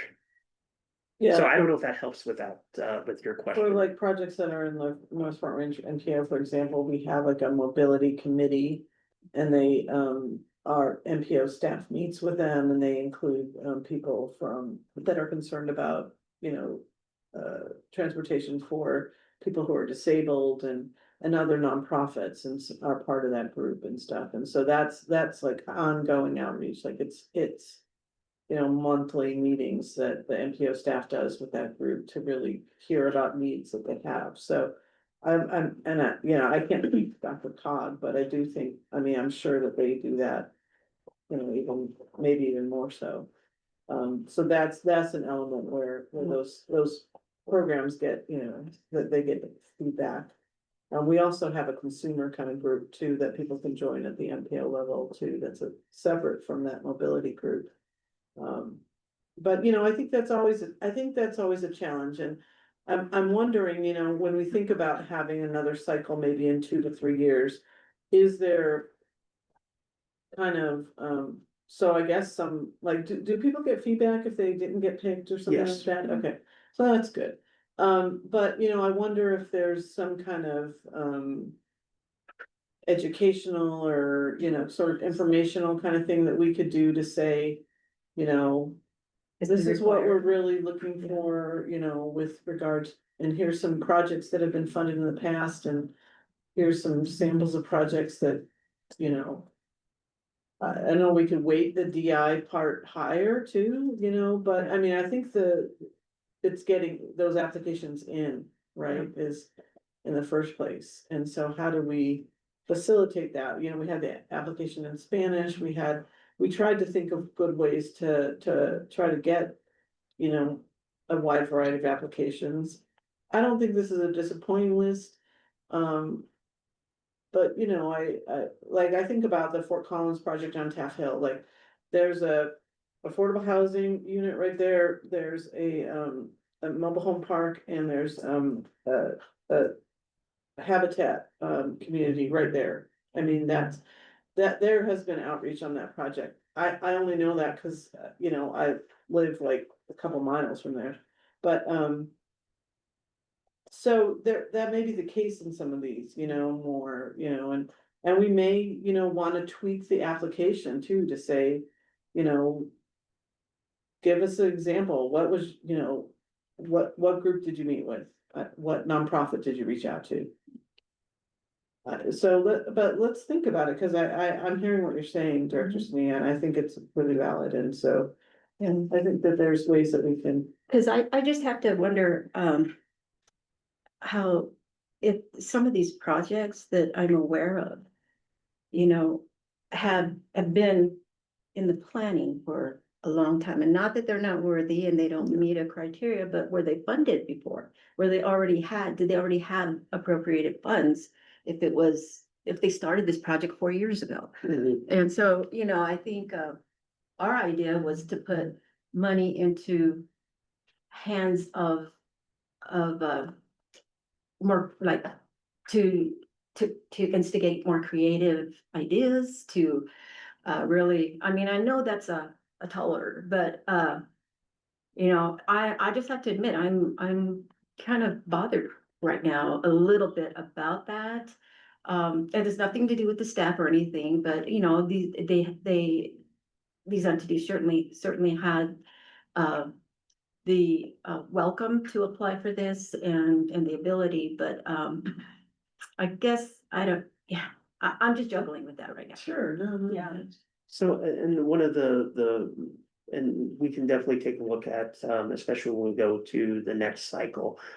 Because the board, so if any, like I mentioned, if there's any funding that it doesn't get used, it will go to the next cycle, and the board has already approved the planning totals. That 30% of the funding that doesn't get used for administration costs, which are under $1 million, way under $1 million, like you guys are 300,000. cheap. We're gonna get there. In a good way. In a good way. Um, The bar up here.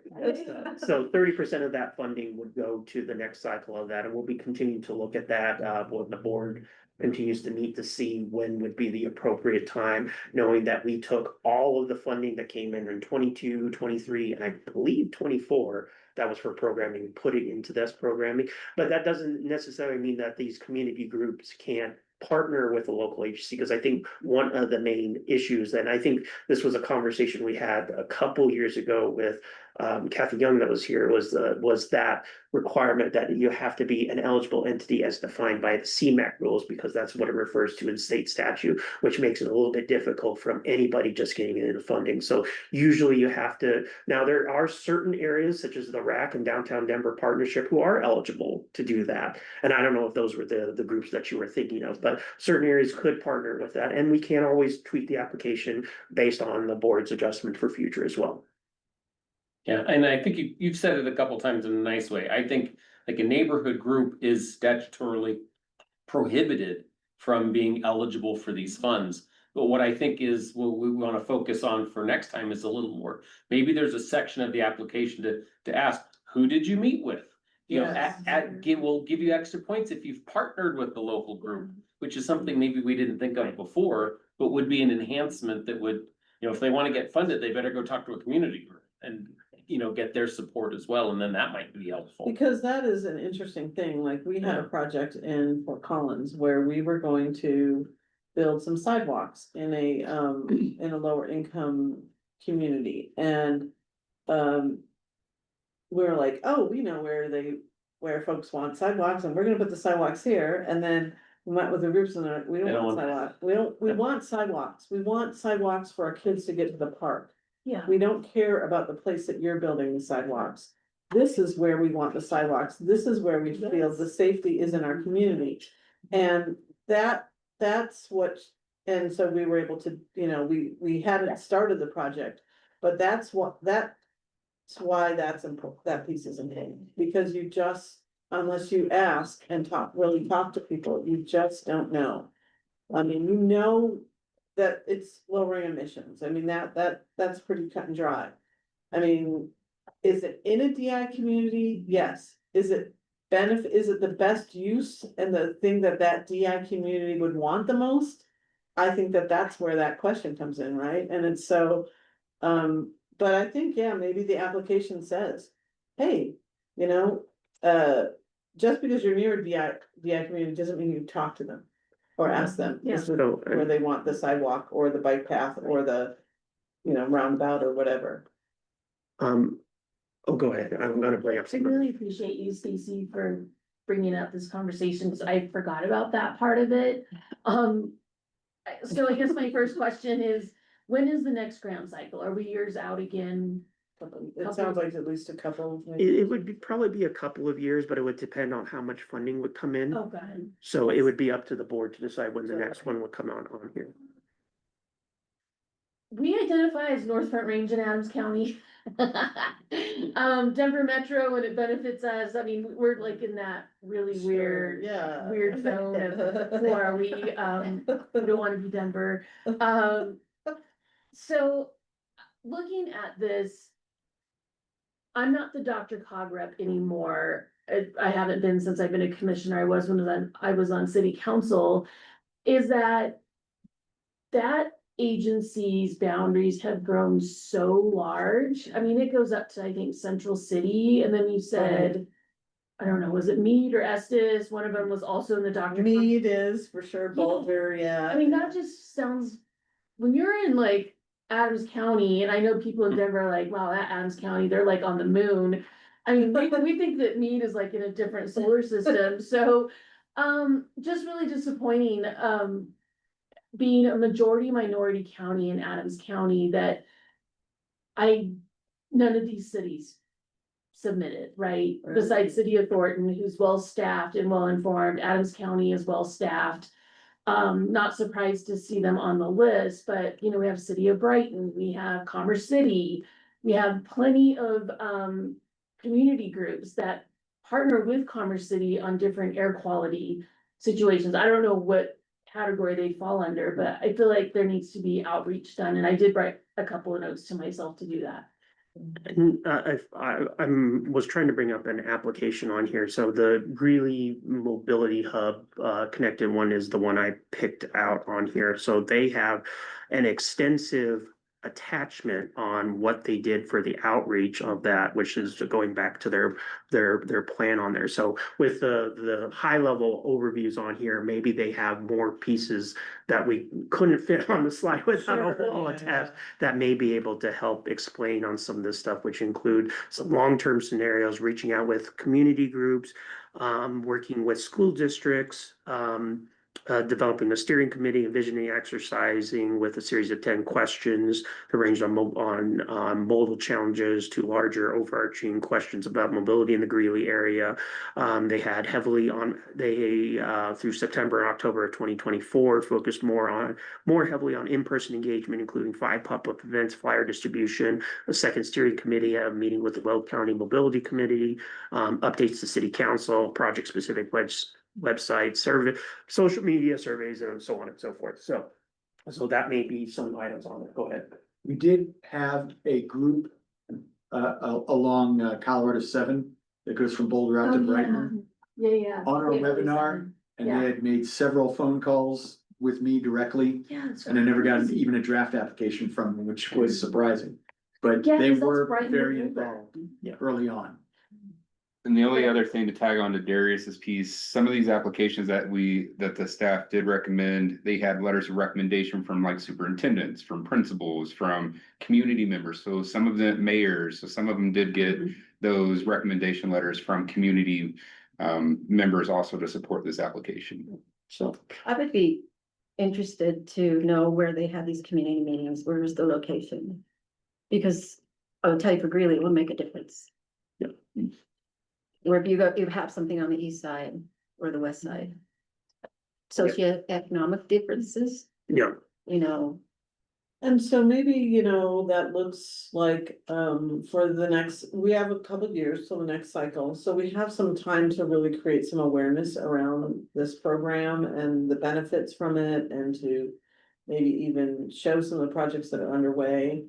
You know, what is that, how does the outreach look a little bit different to make sure, like, Vice Chair Baca was saying, you know, there's smaller communities in Adams that just, you know, are absent from this. And you know, I think that we see that too. We had, in the Upper Front Range, we have, at Platteville, I think is a town that needed sidewalks. And they got some MMOF funding now. We'll see if that.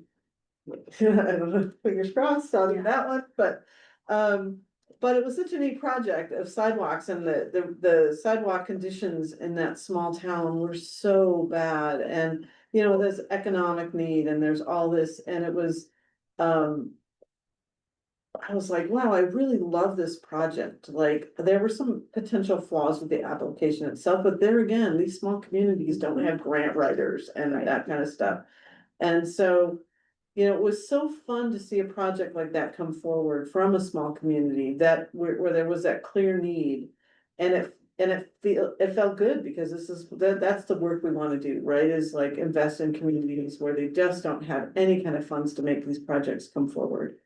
You know, how do we get to the Plattevilles and the Keensburgs and, you know, the towns that that are, struggling, that aren't gonna be as polished or have as much help, to do that. So I think that, let's kind of think about this as we kind of move, because we have some time now and, maybe we can do that, we can have that more success in that space next time. I don't know. Great. Oh, Lexi has her hand. Lexi? Hi, just something to think about. On the applications, we did include community support. It's on page 24 if you're looking through the applications. I know I personally took that into account, even though we didn't have a field for it or the criteria for it.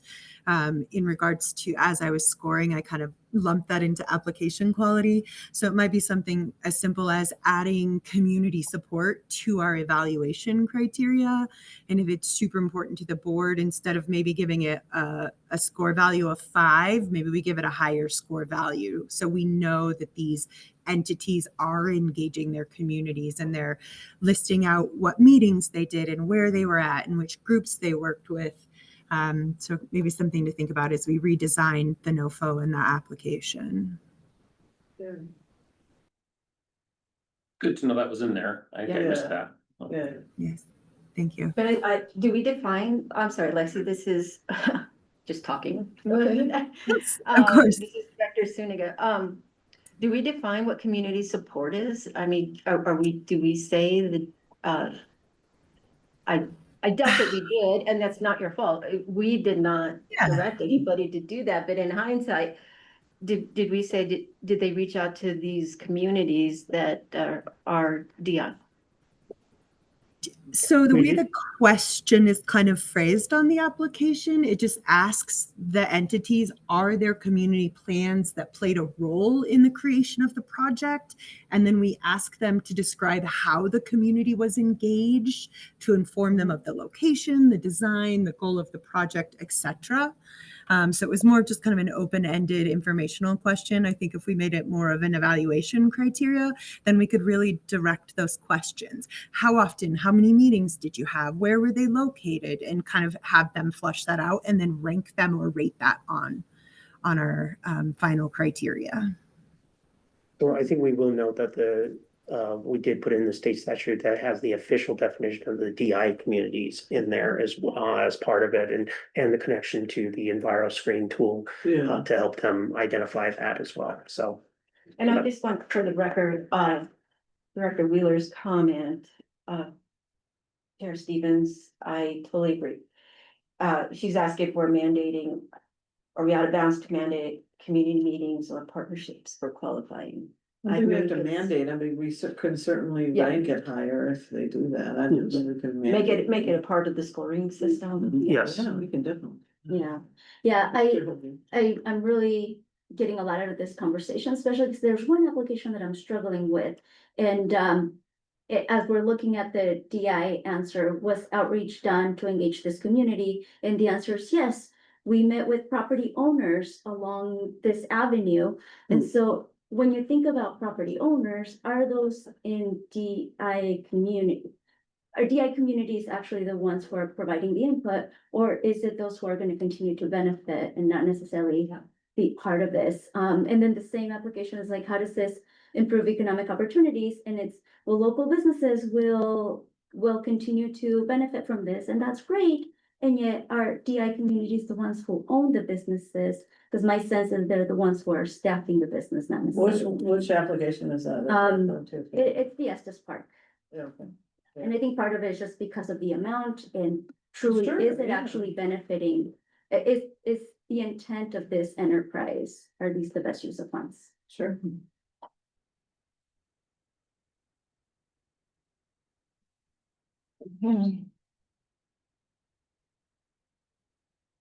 And there again, we don't have to award all the dollars. Yeah, right. I mean, if we feel like there's applications that are lacking and it's not required, or we can do a partial, or we can do. Other things that weren't funded that you want to raise up, so there's a lot of flexibility in what we can do. And it seems that there were a lot of applications for roundabouts, which I think are a wonderful thing. I hate stopping at a stoplight, you know, keep the traffic flowing, but what's the impacts? You know, do the impacts of a roundabout really address the goal of our, you know, this is a veritable question, because I don't know. They do because they keep the traffic flowing, and then there's less accidents in a roundabout, because you're only gonna have a side swipe, you're not gonna have a T-bone kind of accident. And safer for pedestrians as well. Yeah. And it's for air quality, a vehicle pollutes the most going from 0 to 10 miles an hour. And with a roundabout, hopefully they're maybe down to 10 miles an hour, but not polluting at that lower level. As far as the accidents, you haven't seen me on a roundabout. So great. Loveland's got more around. There's places where I felt like literally dizzy, like I can't do it anymore. By the hospital, like, along I-25, there's about 6 or 7, it feels like in a row, and it was so Yeah, weird. confusing. So let's go to the next slide. All right. This is the final slide. I've forgotten about this. So we would have another meeting for final, and we have all the applications are out and available. So if you have any further questions, feel free to send them to myself or any member of staff. Happy to talk about those questions one-on-one. We'll set up a session with for legal advice from the Attorney General's office, and we'll properly announce that and get that going. So that way we're able to have those questions answered before we get to the June 26th meeting. And then the June 26th meeting will bring forward for further information, and the board can make a decision on there. Technically, based on our application, we don't have to submit. It would be great if we can send out the letters no later than July 1st, but we do have a July meeting scheduled for July 1st, 31st. Don't want to cut ourselves off a month there. But we do have a July meeting as well, but if there is a lot of consternation. But is there anything else that you would like staff to kind of work on in between now and then to help the board make its decision? It seems like the staff made a wonderful use of a matrix chart, and I'm wondering if we couldn't get some of those, and then as individuals, maybe in between now and then, kind of rate our own. And then we come together and talk about like what was our first 3, and see if we can't come to some consensus in that sense, at least start it. It's just an idea, but We can work on that if that's what the board wants. Would that be helpful, folks?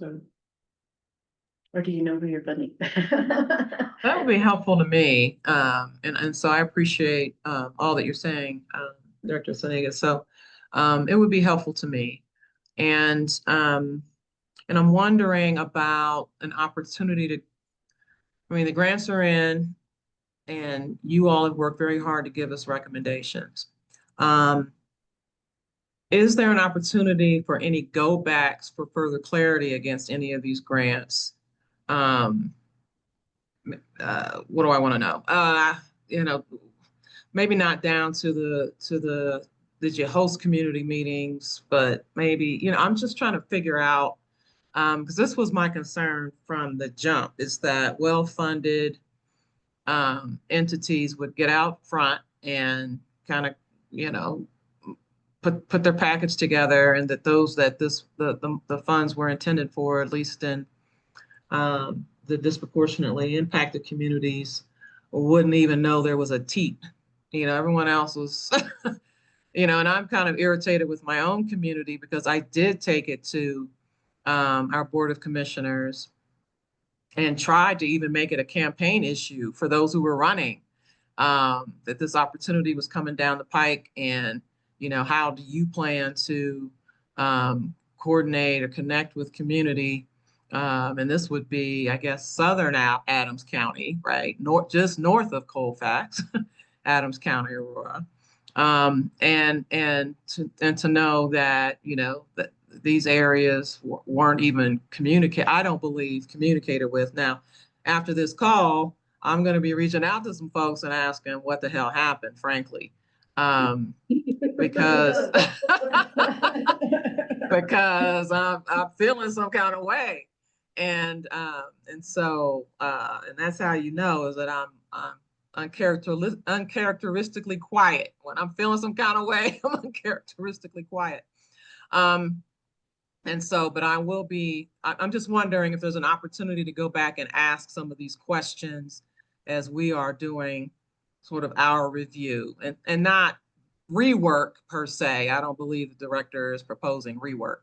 But just to square up, you know, in our own heads that some of the things that gnaw at us either did or didn't happen.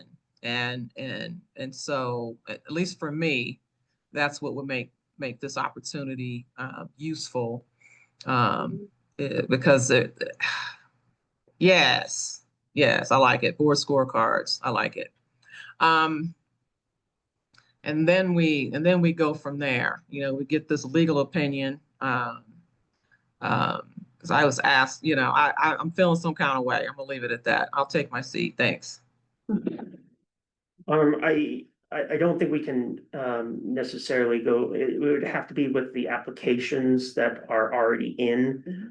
So we couldn't reopen that, but if there are some potential clarifying questions that will help the board make the decision. I think I'm not seeing anything in the application itself that would prevent us from doing that, knowing that we have some time, but we don't have a lot of time on there and want to be able to help provide that on there. I will look to Justin because I see his videos on it to see if there's any issues with the advice that I had given right now on that. Clarifying questions, I believe are just fine. Okay, all right. So if you had the question about, you know, like who had the Estes Park question, right? So Director Hogan had it, you know, could the question be sort of like, was there additional outreach that was done beyond the, we were looking for outreach that had been done to not just, you know, business owners, but actual members of the community and nonprofits that are affected. Can you explain if that had happened or something like that? You know, I don't know. So probably if you have those questions for staff, you can send them directly to Darius. Correct, and we can As you go through, you know, go more deeply go into the applications. You know, I mean, I think we can't do dozens. I think some clarifying questions are, if you need that information to make a decision, that I think. Definitely. So as soon as we get them, we'll be happy to send them out and bring that to the next board meeting on there. We can send them out individually to board members, but we can't send them out as a group in order to do that. And also some of those items are there's some interesting letters as part of some of those items. I think was it the North College one? I think that was a great letter that was on there as well. So that may be there. But anyway.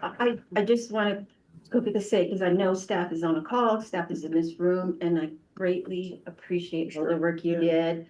My question about a matrix did not mean to exclude all the work you did. That's valuable information to me. I intend to take your recommendations at full 30, and but just a little matrix scale will help me as Sure. I'm I guess indulging all of that. So. Yeah. So my only other question is, again, going back to the partial Yes. awards, potentially, it looks like we have about a little more than $23 million in request and 17.3 to award. And so there's about 6 million shortage that we have. And so how we make that decision is something that we should probably talk about or consider. But I would love the staff recommendation on, like, here's a $7 million request or a $4 million request, and we think that this amount could be helpful and not hinder the full scope of it, or what is timely, I guess. Okay, we definitely can do that, and absolutely, it is a recommendation, but we're here to support the board in making the decisions, and extra scrutiny when we're giving out money and trying to make these tough decisions is not necessarily a bad thing.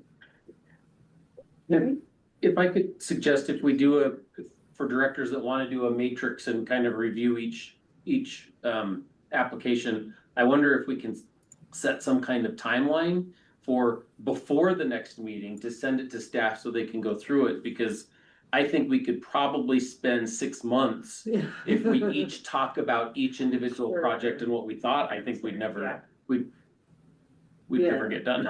Probably our recommendation would be the Thursday before the meeting to give enough time to put things together on there. Sure. Maybe a little bit earlier in that week to provide things on there, but that gives a full 3 weeks as we get those going. We can start working on that, even tomorrow, depending on what folks are doing on there, but definitely next week to get things out to the board.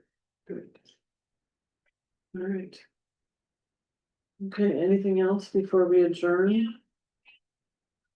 I will note that, since we are together, we'll probably have to keep the Zoom piece on. I don't think we'll stop the live stream. I don't think we need the live stream, but because we're together to keep an open records meeting, anything that we discuss here, if it's business related, we would want to make sure that it's included in the minutes as part of the lunch piece. All right. So we can adjourn now. We can adjourn. Okay, Okay. anything before we adjourn? Then we're adjourned at 2:18. Thanks.